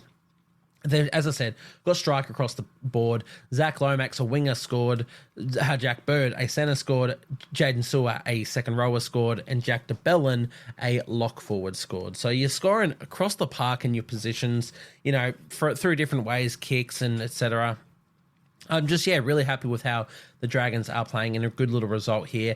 Let's start with the Bunnies, though, for their standouts. Now, Latrell Mitchell, returning from suspension, scored a double, so you got to shout that out. Only 12 runs from Latrell. Again, I expected more from him. I want him to be, especially in this trying time when you're one of the only superstars left in this side with all the injuries and whatnot. I want 20 runs a game from Latrell. I've wanted it for a long time. I've never bought the excuse of that's not Latrell. You want him to just chime in. No, F that. Why can every other player do 20 runs a game and not Latrell Mitchell? Latrell Mitchell, if he's doing 20 runs a game as a 6'5", 100-kilo fullback, will be the best player in the NRL, and it's not even close. I'm not here for the argument that Latrell is better if he's just chiming in every now and then. He scored 2 tries, sure. I want him to, if he's doubling his runs, he's probably doubling his tries too, because he's just involved more. I want more from Latrell Mitchell, especially in this time where the Rabbitohs need him to stand up and repay them for his suspension and for everything else. I want more from Latrell. Regardless, he didn't have a bad game. He did score 2 tries. He still, was involved. He had another try assist as well. Like, he was one of the only Rabbitohs that was out there. He was involved in all 3 of the Rabbitohs tries. He, as I said, scored the 2 and assisted the Tupou, Tui Tupo Thompson try. So it's not a bad game from Latrell. This game isn't on Latrell. I think Latrell had a good game. Let me get that out of the way. I just want more from Latrell because I think he can do that, and I think the Rabbitohs need him to do that. Beyond that, though, for the Rabbitohs, look, there's not too much to note, really. I thought their back 5, they all worked hard and they all tried their best, but I don't know. It's a tough odd game for them at the moment. Damien Cook was really good at hooker. Keon Kaloa-Matangi and Jai Arrow, I'm always happy with how they perform. I don't know what to say about the Rabbitohs. I really wish I could speak more on this team. It was really good seeing Matt French get his NRL debut, someone that we shouted out in the trials as someone who was really, really good and impressed me. Really cool to see him get his debut. Only played 12 minutes, but hey, a debute's a debut. Shibasaki getting his club debut, that's awesome for you. Was it Teapau? I can't pronounce his name. Dion, the halfback, the Tongan halfback. Might have been his debut as well. Again, there's another shout out there. Like, they're in a tough spot, the Rabbitohs, which is why it's hard to find positives or negatives. I think they're trying, and with all their injuries and, the coach sacking, everything that's gone against them, there's some positives, but as I said, it's really hard to get a read on them. As I said, the back five, thought they all stood up quite well. They worked hard. I thought the front rowers were disappointing, but then I thought the second rowers were good. I thought Havili had some moments. Yeah, I don't know. It's tough, Rabbitohs. I'd like to spend more time on you, but I'm sure you guys probably don't even want me to spend more time on your club at the moment. So we'll move straight over to the Dragons. The winners, just... yeah, good game from the Dragons. We've already said that. Zach Lomax made our team of the week on the bench. His stats were as follows: 1 try, 3 conversions, so that's 16 points because he got 2 penalty goals as well. 19 runs, 195 metres. Just Zach Lomax doing Zach Lomax things. This is how he's been in 2024, and he's one of the better backs we've had in the entire season. I think he could be, at the moment, the form winger of the competition, maybe a lock-in for, well, not a lock-in, but early front runner for one of the winger of the year positions, just doing some incredible things. I like Tyrell Sloan's performance in this one. He set up the Jack Bird try, who again, the centers, really impressed with them for the Dragons. Let's just read through the stats of this back five. So Tyrell Sloan, 9 runs, 93 metres, try assist. Happy for that. Zach Lomax, 19 runs, 195 metres, try. Moses Sully, 15 runs for 175 metres, just doing wild things. Jack Bird, 9 runs for 96 metres and a try. Michaeli Ravalawa, 14 runs, 171 metres. Like their back five, I actually think it's one of the better ones, maybe not better ones in the comp, but it's a back five I'm really impressed with. And it's definitely not something that they need to look to improve. You know, you can talk about the Tyrell Sloan thing. I think Sloan's been decently consistent this year and not one of their issues as to why they lose games. So I think their back five were really good in this one. Ben Hunt didn't step up as much as I thought he would, but didn't have a bad game at all. So can't be too critical there. Jacob Little played the full 80, which I was really surprised to see and happy to see. I've always been a massive fan of Little, and I think he's at his best if he is playing 80, so I liked that from him. Hamsele and Francis Molo were quite good through the middle. Jaden Sewer, who we've been such a massive fan on all season, once again, fantastic. 80 minutes, scored a try, 11 runs, 106 metres, 4 tackle breaks, 35 tackles as well. And, of course, the man of the moment that we have been talking about, Jack de Belin, played 60 minutes, ended up starting in this game. He scored a try again. He had 21 runs for 200 metres, and he made 22 tackles and 0 misses. I don't know, the more I watch this Dragons team, the more I like it. It's so weird because obviously they're not going the best. I think they're going all right at the moment. Let's check where they are on the ladder. A couple of wins. They might be in the top 8. No, they're 11th, but they are 5-5 this season. Like, that is not bad. Everyone thought this was a shoe-in for last place. I think last place is going to be the Rabbitohs, and it's not even going to be close. I think Titans might still, I know they've been putting together some good performances. I think they might still struggle. Tigers, I mean, the bottom 4 at the moment, Rabbitohs, Titans, Tigers, and Warriors. I think if Warriors don't turn around soon, and they've got some strong opposition coming up, they might very well stay down there. Yeah, Dragons, I think they could be closer to the top 8 than the bottom 4. So, I've got to shout them out at the moment. Yeah, really happy with how they're playing. As I said, essentially every player on their team in this game had a really good game. So, it's hard for me to go through and find standouts through all of them. But I thought everyone played really, really well. My number one standout is Jack de Belin, but maybe that's because I'm also just a massive fan of de Belin and how he plays his footy. But the Dragons, as I said, they're getting it done. They're getting it done well. Yes, it's the Rabbitohs, but you just play what's in front of you and you play well in wet conditions. Nonetheless, Dragons and Dragons fans, you've got to be pretty happy with how you're going at the moment. But we'll move on to the game of the round, the Melbourne Storm and the Cronulla Sharks. This doesn't look like the score. Did I get the wrong score? Yeah, for some reason the score here was 12-18, which of course was not the score of the game. Here we are, after hitting refresh, we have the game back. The Sharkies winning this one 25-18 in Amy Park. This one's in Melbourne in front of almost 20,000 people against one of the best teams in the comp. And the Sharks get it done without Nico Hines, who was ruled out before the game. Mental this cannot be understated how incredible this is. The big question mark we've had over the Sharks over the last couple of seasons were, can they beat top 4 teams or even top 8 teams? The answer was no, but here they are going to Amy Park, going to Melbourne and beating Melbourne without your best player and without, Braden Trindle as well, another halfback. You went into this game with Daniel Atkinson at 5'8", who he's played 6 games in his life at NRL level, and I think they named Jack Williams or Blake Brayley or something at halfback. Like, what is going on? Against the Storm, I gave them no hope. I tipped the Storm even before Nicho Hynes was ruled out.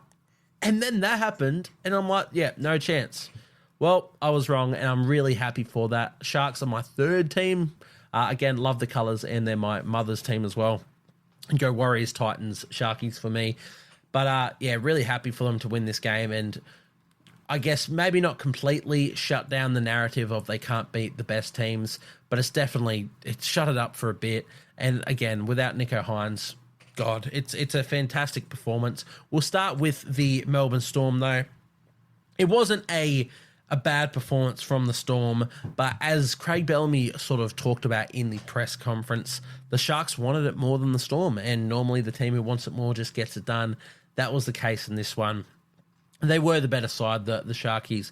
Again, as I said, Storm weren't bad. They had their moments. Suo Falongo, he showed that he is going to be a superstar. He has a lot of great, crazy moments in him. Lots of highlight reel plays. 14 runs, 143 metres from him. 4 tackle breaks and a line break. Like, we know he's going to be an absolute freak of our game. And I'm all for that. I can't wait to see more games from him. He'll just keep building into the season. He's got a lot of time until Pappy's back, or at least, a fair few weeks. Enough time to show what he's made of and show that if he wants to be the fullback or if he wants to even get a wing spot on this side, he's got to prove himself in the next couple of weeks. And I think he started fairly well in this one.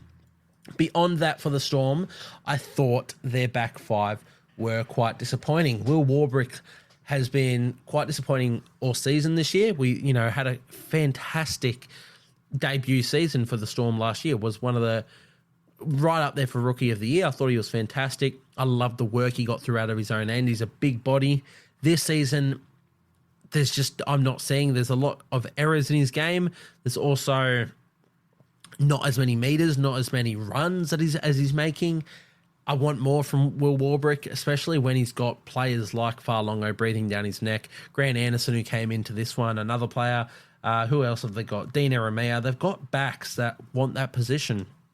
And if Will Warbrick's going to keep putting up these numbers, he's gonna struggle to keep that position. But another one, a player I love, Nick Meaney.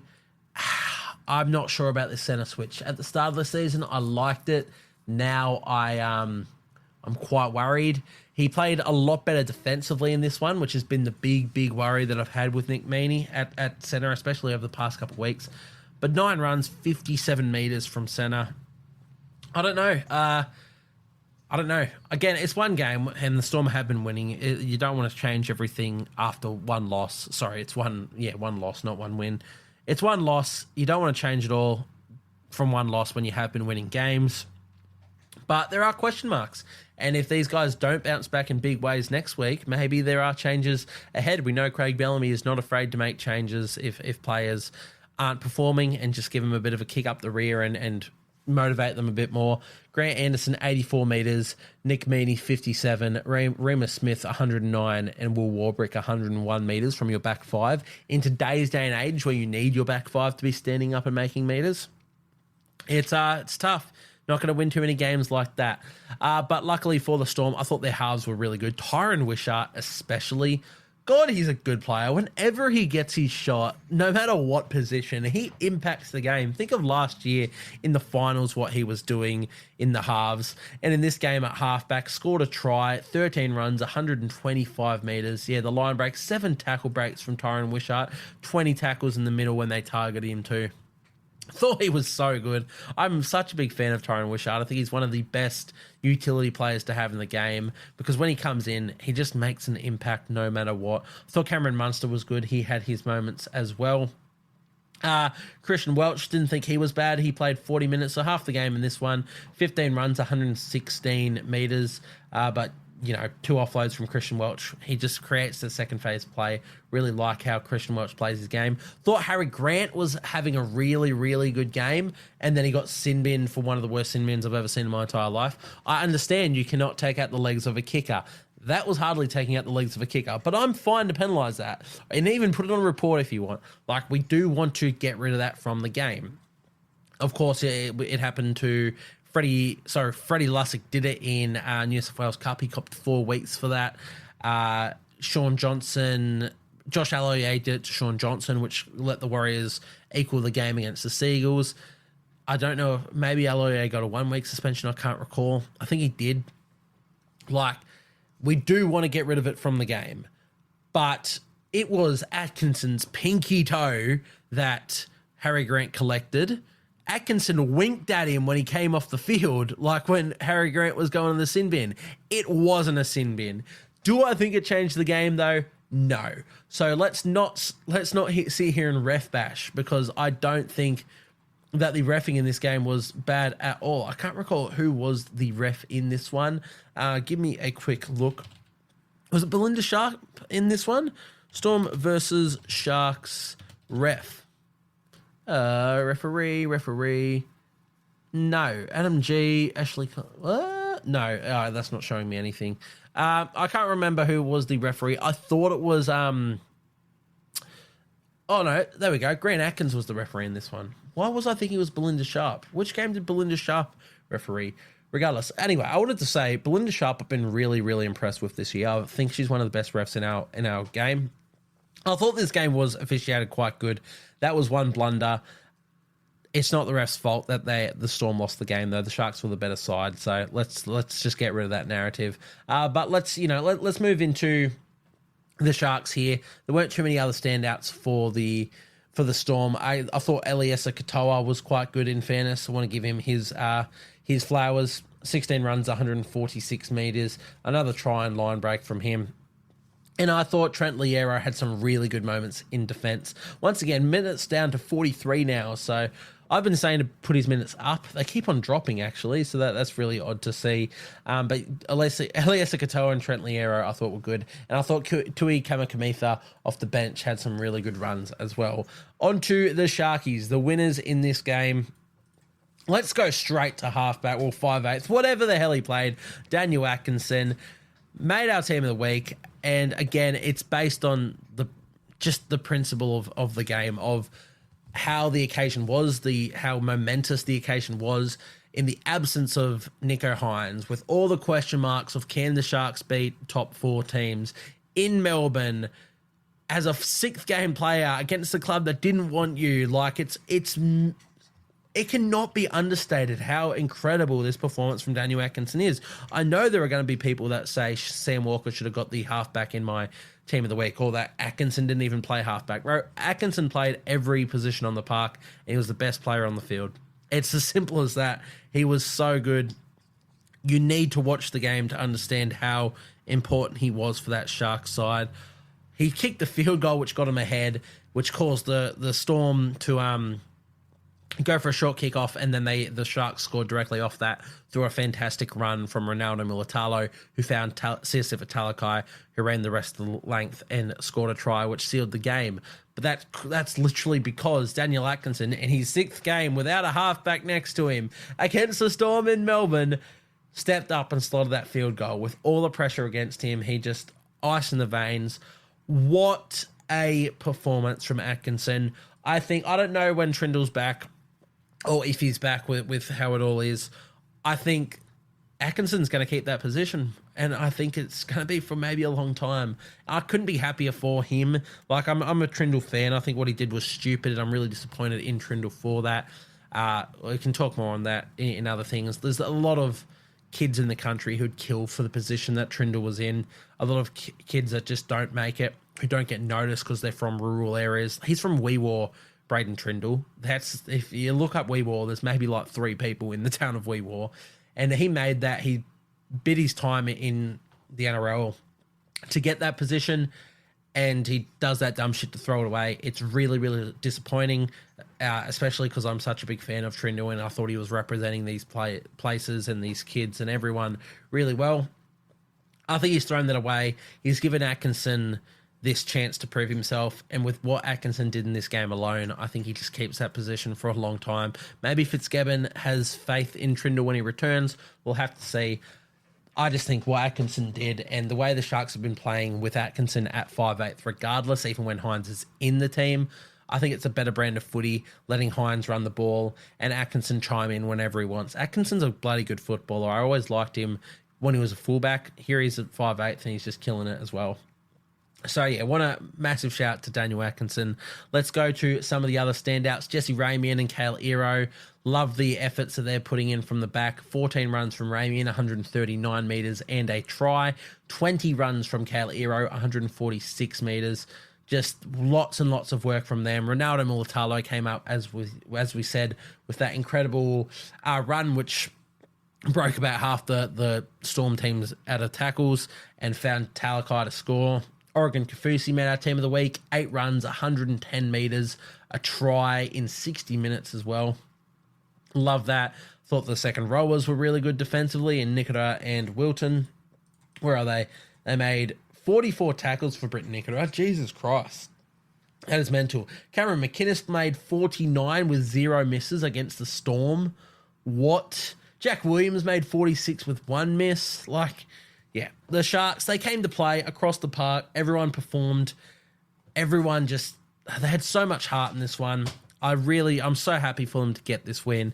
Everyone just played their hearts out and played to the best of their ability. You can look at stats and see not a lot, stands up to other players across the week. Stats aren't everything, guys. You need to watch this game and understand the occasion, understand how everyone played and why they got this result. Could not be happier for the Sharks. Look, let's move on from them. Really happy for them. We move on to, maybe we shouldn't have moved on. The Roosters and the Warriors. The Roosters defeating the Warriors 38-18. This one, I didn't watch. I was at work for this one, so I saw the first half because it got spoiled to me. I didn't watch the first half until later on, but I knew we were down 22-0 at halftime and I was already depressed. I sat down and watched the second half. And it was a much better second half from the Warriors. But I have a lot of notes on this game. First of all, the Warriors are in some strife. I know they've lost 3 games in a row to... Well, we drew against the Seagulls, then we lost 3 games in a row to essential bottom 8 teams, bottom 2 teams, just not good teams. And then, we went into this Roosters game. I expected us to lose.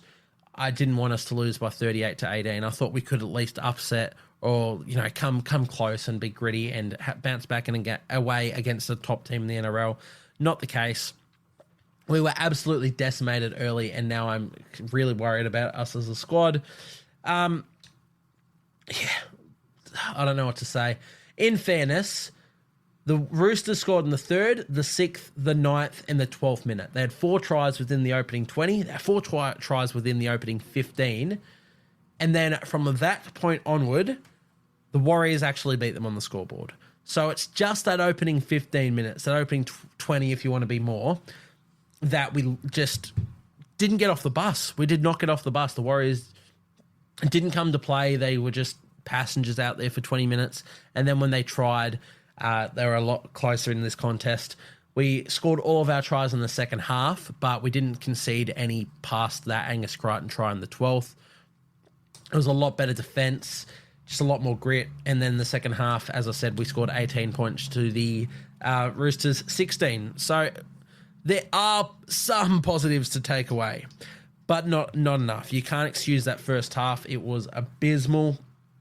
As I said, I've been really impressed with the reffing. I'm never one to talk about, to try and call out reffing. And I'm not going to call out reffing to say that the Warriors were robbed. The Warriors were really poor. They deserved the loss. It could have been a lot worse. The Warriors were not good and we deserved the loss. However, once again, I think the reffing in this game was really, really poor. I had a few things highlighted, which... again, I want to reiterate, I don't think it cost the Warriors the game at all. I think the Warriors were really poor. I just want our refs to be more consistent and be better. This is what I wanted to highlight. So there was 4 penalties within a 2-minute span when the Warriors were attacking the line from the 58th to the 60th minute, including a trip from Angus Crichton and no sin bins were called. 4 penalties in less than 2 minutes, including a trip, which is normally a sin bin in the first place. No sin bins. Okay.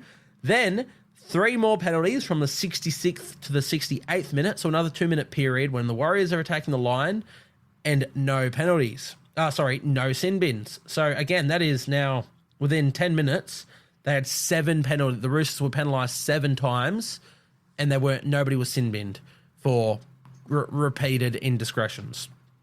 What's going on there? Especially with the Angus Crichton one with the trip, which is normally a sin bin at the best of times. That was an awful trip too. Essentially could have broken down Watene-Zelezniak's leg. I'm not complaining too much because I own Crichton in Supercoach, so I'm happy that I didn't lose out on those points, but we just need to be more consistent around that. There was no penalty call on the Suoli'i lifting knee into the face of Wade Egan. I assume he's going to go to the judiciary and be suspended regardless, but how that's not even penalised is beyond me. There's no penalty on the Luke Keary chicken wing tackle on Sean Johnson. Like, what are we doing? How do we miss these? I don't understand. It's so bad. The refereeing was so poor. And I want to say again, it didn't cost the Warriors the game. There were penalties, there were calls against the Roosters that were bad as well. I just think we need to be better. We need to be so much better than this because this is just going to ruin games. A lot of the reason the Warriors got back into this game is because of how many penalties were blown. Now, were they right or wrong? At that point, I wasn't looking too much into if the Roosters were offside, etc., because I was just happy that the Warriors were getting penalties and we're coming back into it. But the Warriors essentially don't get back into this game if there's not a million penalties blown to the Warriors. But if you are going to blow those a million penalties to the Warriors, you have to sit someone in the sin bin. You can't have 10, 10 or 7 or 8 bloody penalties in a 10-minute period and no Rooster gets sent to the sin bin. That is ridiculous. I don't want to spend too much time on it, but we need to be better. We need to be better in our refereeing department because that is disgraceful. That is so bad. Let's get into Warriors standouts, shall we? Now, there's not many. Charles Nickel-Klukstad thought was really good. He always tries his heart out. Scored another try in this one. 17 runs, 141 metres, and 8 tackle breaks. Always trying his best. Beyond that, not a whole lot. Sean Johnson was playing this one injured. I thought he was good despite his injury. And ended up coming off with 13 minutes to go, and I believe it was a pec injury. They're not sure if it's bad. He had it for a while going into the game, and he wanted to stay out there and play tough through it. By the end, we just brought him off when the result was out of hand. We had no chance of winning, which I think is the right move. We don't want to risk further injury to that, especially when he's one of our more important players. But I thought he was decent when he was on there. And Fanua Blake thought he was good. 20 runs, 171 metres, another try, 69 minutes. He's playing such huge minutes for us because we just need him on the park. We lose our way without him. I thought Adam Pompey was quite good. He had a few misses on that edge which carved us up, the Dominic Young and Joseph Manu edge. But I thought in attack he was quite good, was Adam Pompey. So I actually thought, wanted to give him a shout out. Cops a lot of flack from Warriors supporters in quotation marks, but I thought he was good. So I want to give him his dues there. But beyond that for the Warriors, not too much else, unfortunately. Mitch Barnett, thought he was tackling his heart out, but missed a few as well. Allegedly only missed one. Maybe he was just burnt on the outside a couple of times. Really happy with how Mitch Barnett's been playing this season, but I also thought Tom Ale and Justafunga had good impact from the bench, but not too much beyond that. I thought Ed Cossey had a really, really poor game. He's, in my opinion, he shouldn't have been in the game in the first place. I don't know why we dropped Marcelo Montoya right before we go up against the edge of the Roosters. Whether or not Marcelo Montoya's had a good year or not, that's fine. You can drop him later.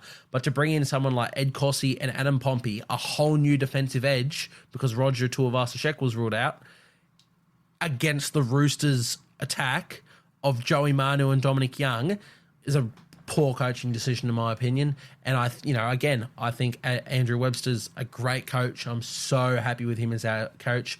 I think that is a bad decision to bring in Ed Cosi and Adam Pompey against that edge. Adam Pompey, fair enough. He had to bring in someone.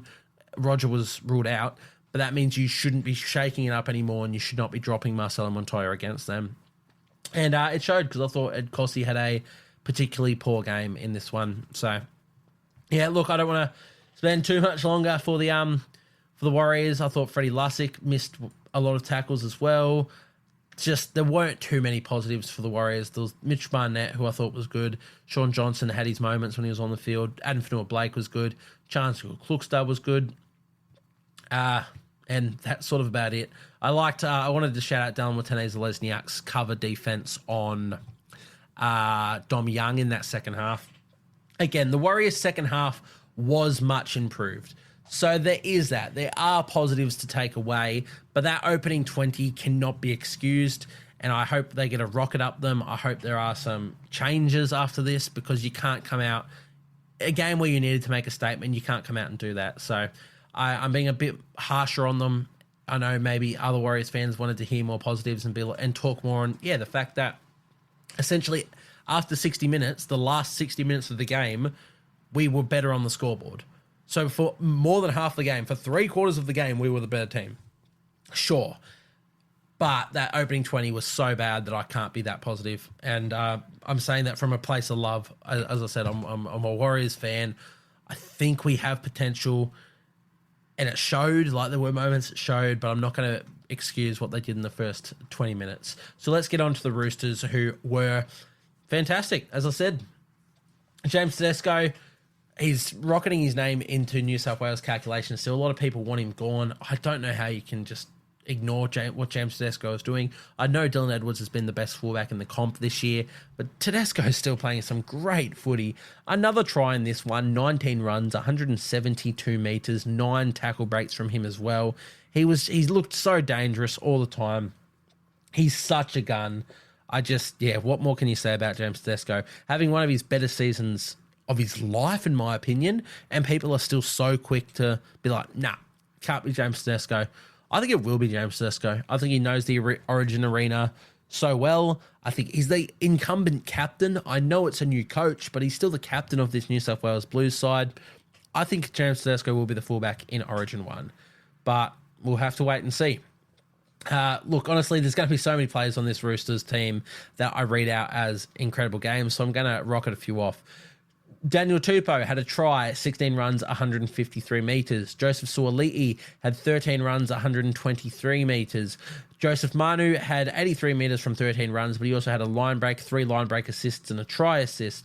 Dominic Young had 15 runs, 254 metres, 5 line breaks, 9 tackle breaks and 2 tries. That opening 20 is the best opening 20 I've probably seen from a player ever. Maybe that CSF Talakai, the first half he had against Morgan Harper would be up there. But what Dominic Young was doing, it wasn't just the Joseph Manu putting him in space and him racing away down that sideline. No, he made a lot of stuff himself, Dominic Young. He was so good. I'm gutted because I had him traded in Supercoach and reversed it. So I feel so bad for that. But what can you do? You live and die by the sword. Yeah, okay, quieter second half when the Warriors came back into the game, but every Rooster was quieter in that second half. What Dominic Young did in that first 20 minutes was enough to just cement him in the team of the week this week. So massive shout out to him. Sam Walker, once again, doing some wild things. He's so fun to watch. I talk about Reece Walsh being one of my favourite players to watch, not wash. But Sam Walker, he's right up there. A try, 5 conversions, 83 metres from 9 runs, 3 line break assists, 2 try assists, especially the try assist he had in that second half. So basically what would happen? Warriors attacked the line in the second half quite early on. I think Johnson put a pass to Barnett or Ford to ground, picked up by Manu. Manu found Young. Young is streaming away down the right-hand touchline. He's caught by Dylan Watene-Zelezniak about 10 metres before the try line. Walker just gets it and kicks it straight across without even thinking, just gets the ball from the play of the ball and kicks it straight to the other side of the wing, straight to Daniel Tupou, who crosses untouched. It's just, eyes up footy, one of the best. That's halfback. That is what a halfback should be. And I love that Sam Walker is bringing that back. If you guys hear what Joey John says about Sam Walker, he thinks halfbacks today are overcoached, and Sam Walker is one of the only ones that has that natural instincts of a halfback. And if Joey Johns is saying that, you know this guy is special.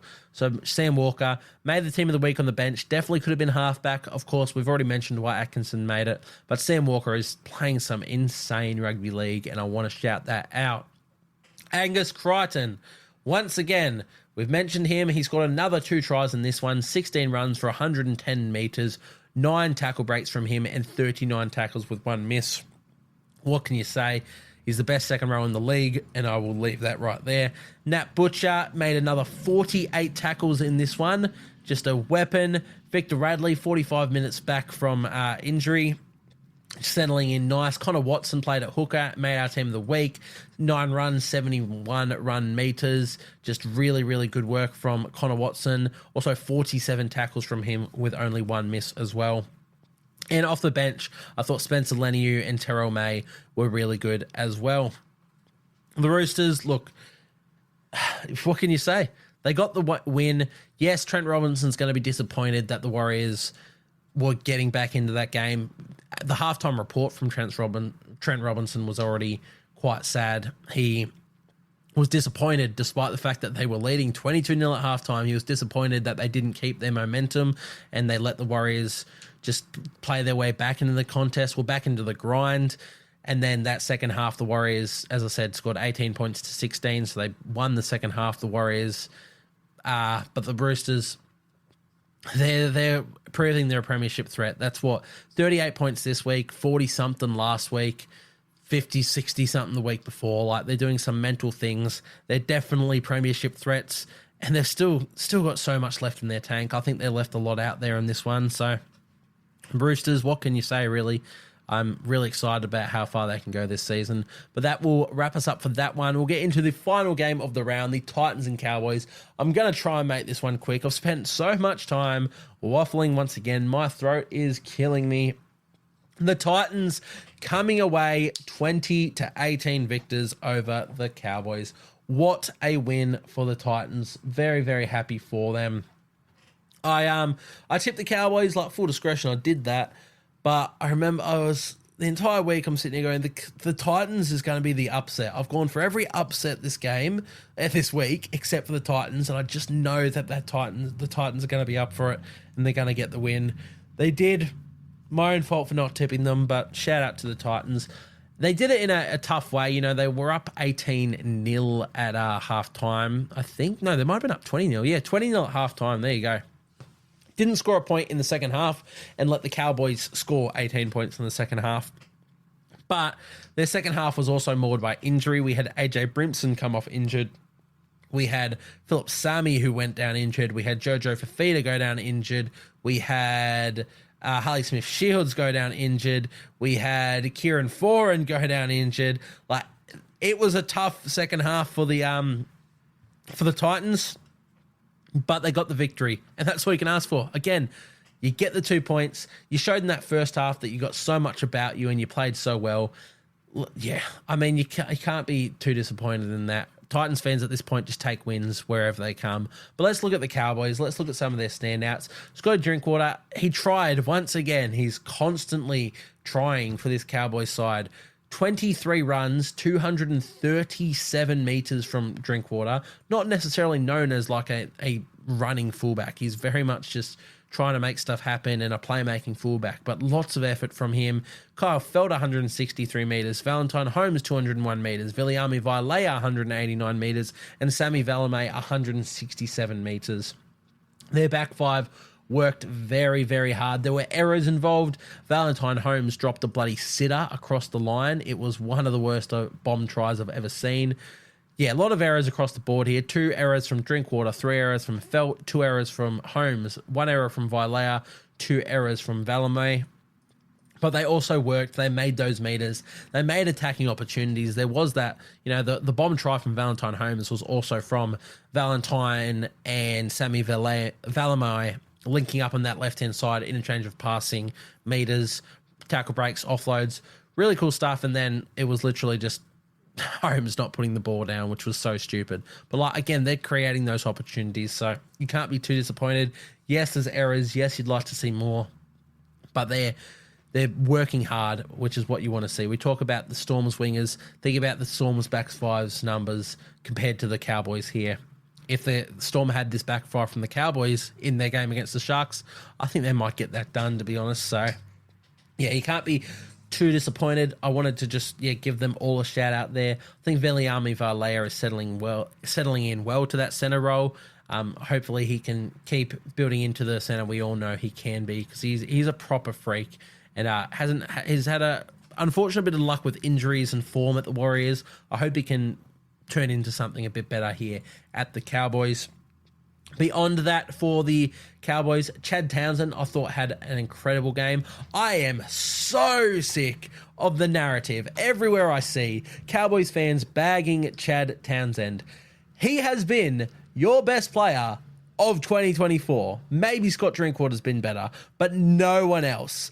Like, what are you on about? Just because Chad Townsend isn't a Nico Hines or a Nathan Cleary doesn't mean he's bad. He assisted all 3 Cowboys tries in this one. Without Chad Townsend, they don't score a fucking point. Oh, pardon my French, it's doing my head in. Last week, you lost without Chad Townsend. This week, you lose with him, and it's Chad Townsend's fault. Well, last week, was that Chad Townsend's fault as well? I'm gobsmacked. I am gobsmacked. This is one of the best years I've seen Chad Townsend have, and Cowboys fans are constantly like, get him out. You don't know rugby league. I'm sorry, but you have no fucking idea. If you think Chad Townsend's a problem in this side, you have no idea what you're talking about. Plain and simple. Let's move on. Chad Townsend, fantastic game. 3 try assists, getting them back into the game. I was watching the first half. He had some great kicks. People say his kicking options are bad. He was putting it down in the corners, letting it sit up. I'm gobsmacked. Chad Townsend had a really good game, and he's been great all year, so I'm going to move on from that. Griffin Neame, I like him as a starting front rower. 12 runs for 130 metres, just really good from him. Of course, it also means that Taumalolo's coming off the bench, and I'm loving Taumalolo off the bench now. 14 runs for 159 metres from Taumalolo. I'm loving what he's doing. Look, the Cowboys are another weird team in that Manly and Warriors sort of mold. Teams that have been going really well, have so much attacking upside, and we know they can be competition heavyweights, but they're floundering and they're not finding consistency, and they're losing games to people that they shouldn't. It's going to be interesting if the Cowboys can turn it around. I know there's a lot of headlines and scrutiny on the Warriors at the moment, as there should be. And, I'm one of the biggest criticizers of the Warriors as a fan. I think Cowboys are escaping those headlines a little bit at the moment, maybe because they weren't thought of in as high regard as the Warriors. But this is a disappointing loss for them. To not score a point in that first half, listening to the commentators, they're absolutely right. The Cowboys they didn't have anything in them. They didn't want to be there. They had nothing on the Titans. Lots of silly errors. Titans wanted it more, which we'll get into in a second. Beyond, who else stood out? Reuben Cotter, as he always does. 109 metres from Reuben Cotter. Just how many tackles? 57 tackles. Holy Jesus Christ. He's a gun. But beyond that, Jeremiah Nanai scored 2 tries, which got them back into the game. He's still not getting through the work I'd like, though. 10 runs from 91 metres. I want more from Nanai. We know he's a gun. But hey, look, not too much to note for the Cowboys in this one. There's definitely still something there. It's good how they got themselves back into the game, that's for sure. Whether it was from injuries or whatnot, you can, again, only play what's in front of you, and they did that. They got themselves back into it, but they need to be winning these games. You can't lose that. They have a good little draw coming up, I believe. Let's have a quick look at who they've got. So they have Rabbitohs this week. Rabbitohs are at home. So they need to win that one, otherwise it's actually wretched. Then they've got Tigers in week 12 and round 12, and then they have Roosters on the bye. On the bye round, so round 13. Roosters will probably be without... how many Origin stars are they actually going to lose? Angus Crichton and James Tedesco? Is that it? Maybe Suoliti? That could be it for the Roosters. Lindsay Collins will probably go to State of Origin for the Queensland, for the Maroons. But that's probably about it. It's still going to be a formidable Roosters side, and the Cowboys are going to lose a few themselves. So, will they? Valentine Holmes, Murray Taulagi, maybe, probably not. He's not even playing at the moment. But yeah, Reece Robson, Tom Dearden, who knows? Who knows? We'll have to see how it goes. The Cowboys need to hit back next week and in the next couple of weeks because at the moment they are floundering. But let's look into the Titans. As I said, they got the win and I couldn't be happier. I don't care about the scoreline. They had things go against them in regards to all of their injuries. But look, they got the win, and in that first half, they were exceptional. Sure, they floundered a bit in the second half, but they got the win. They got the win. Let's leave it there. Let's look at standout performers. AJ Brimson played 5'8" in this one. I know Chris Randall was named at 5'8". He ended up, of course, playing hooker. Brimson played 5'8", and Keanu Keeney played at fullback. Brimson, no matter where he's playing in the spine, he's a gun. Now, I still think his best position is fullback, and he has to be there long term. But in this game, filling in at 5'8", he was really good once again. He had a few errors, of course. A couple kicks that he just put dead or just poor kicks from him. But he's trying. He's getting his hands on the ball more. And he's just so good when he's got that. Still scored a try purely through effort. Had a nice little line break, 7 tackle breaks. Loved what AJ Brimson did. Hopefully he's not out for too long. I can't recall what the injury was. I hope it's not another hamstring. Just so many of them at the moment. It's tough. But hopefully he gets to come back next week and be fullback for the Titans because he's killing it. Beyond that, for the Titans, I really liked Jojo Fafita. As I said, quite close to making my team of the week on the bench. He was just really good. Had a really good line break, under 156 metres from 13 carries. Scored a try, 5 tackle breaks. Loved what he was doing out there. So massive shout out to Jojo Fafita. Thought he was exceptional for you guys. Fodawaker, here we are. Been very, very disappointed in Fodawaker this season, as a lot of people have, as all Titans fans have and NRL fans have. He's been very, very underwhelming. He finally bounced back in a really big way in this one. I thought he was exceptional. Some really tough, powerful carries up the guts. 170 metres from 17 runs from Mo in this one. 59 minutes as well. So good little minutes into him. 75 post-contact metres. Really good stuff from him. I'm really, really happy that he had this bounce-back game. His front-row partner, Jamin Jolliffe, we've been very impressed with as well. 69 minutes from Jamin Jolliffe. That is crazy stuff. 16 runs and 146 metres from him as well. He's just doing some crazy, crazy stuff. 36 tackles from him. Always been a gun when he's got opportunity, Jamin Jolliffe, so I'm really happy to see him doing as well as he is. Still going to be someone who flies under the radar, but he's an absolute weapon, and I know that the Titans fans love him dearly. The second row was Dave Fafita and Beau Fermor. I'll read out their stats here. 16 runs from Fafita, 121 run meters, 1 line break assist, 1 try assist, 1 try, 11 tackle breaks. Just mental. And then Beau Fermor, 18 runs, 180 metres, 1 line break, 3 tackle breaks. And the tackles for these two guys, by the way, 30 tackles, 2 misses for Fafita, and 25 tackles, 0 misses for Beau Fermor. Love that. Cleese Haas also made 43 tackles and 1 miss off the... No, he ended up playing lock and played the full 80. 103 metres from Cleese Haas as well. Someone who's been really incredible defensively as Cleese Haas. Someone who, he's just stood up in that facet of his game. We know he's got potential in attack. Haven't fully seen it. I'd love to see that transpire. I think they've got a good one. Someone who I didn't think that actually had that much potential. I think the name was carrying him. I think I was way off the mark in saying that or believing in that. I'm starting to see it from Cleese Haas. I think there's a lot of potential there. But that one, that's all the standouts for this Titans team. Essentially, everyone had a good game, though. So if I didn't say someone's name, it's not because they were poor. It's just because I want to wrap this one up quicker. Titans, you got the win. I'm so happy for you guys to be getting a few wins and just, making a tough old season for your fans a lot better at the moment. So massive shout out there, and hopefully they can continue on. Who have they got next week? Round 11, the Titans have got the Knights in Suncorp. Oh, it's Magic Round. Everybody's in Suncorp. True. Okay, big opportunity for the Titans next week. Hopefully they can get it done there too. I'd love to see that. But yeah, I'm really happy that they're getting this win, and a massive win against the Cowboys. That one will wrap us up. Just under an hour. I've been going for way too long. I say I want to get these quicker, and I don't. I just yap because I love rugby league. If you guys have made it this far, thank you guys very much for tuning in. I truly appreciate this. Once again, if you're not following the Instagram, please go and do so. We've got more content in the works on the way. And again, if you haven't seen the team of the week, you can see the graphic there. Comment on that, swing me a DM, whatever you want. Let me know who you think should have made it. But yeah, thank you guys for tuning in. I sincerely appreciate it. And I'll see you guys next time.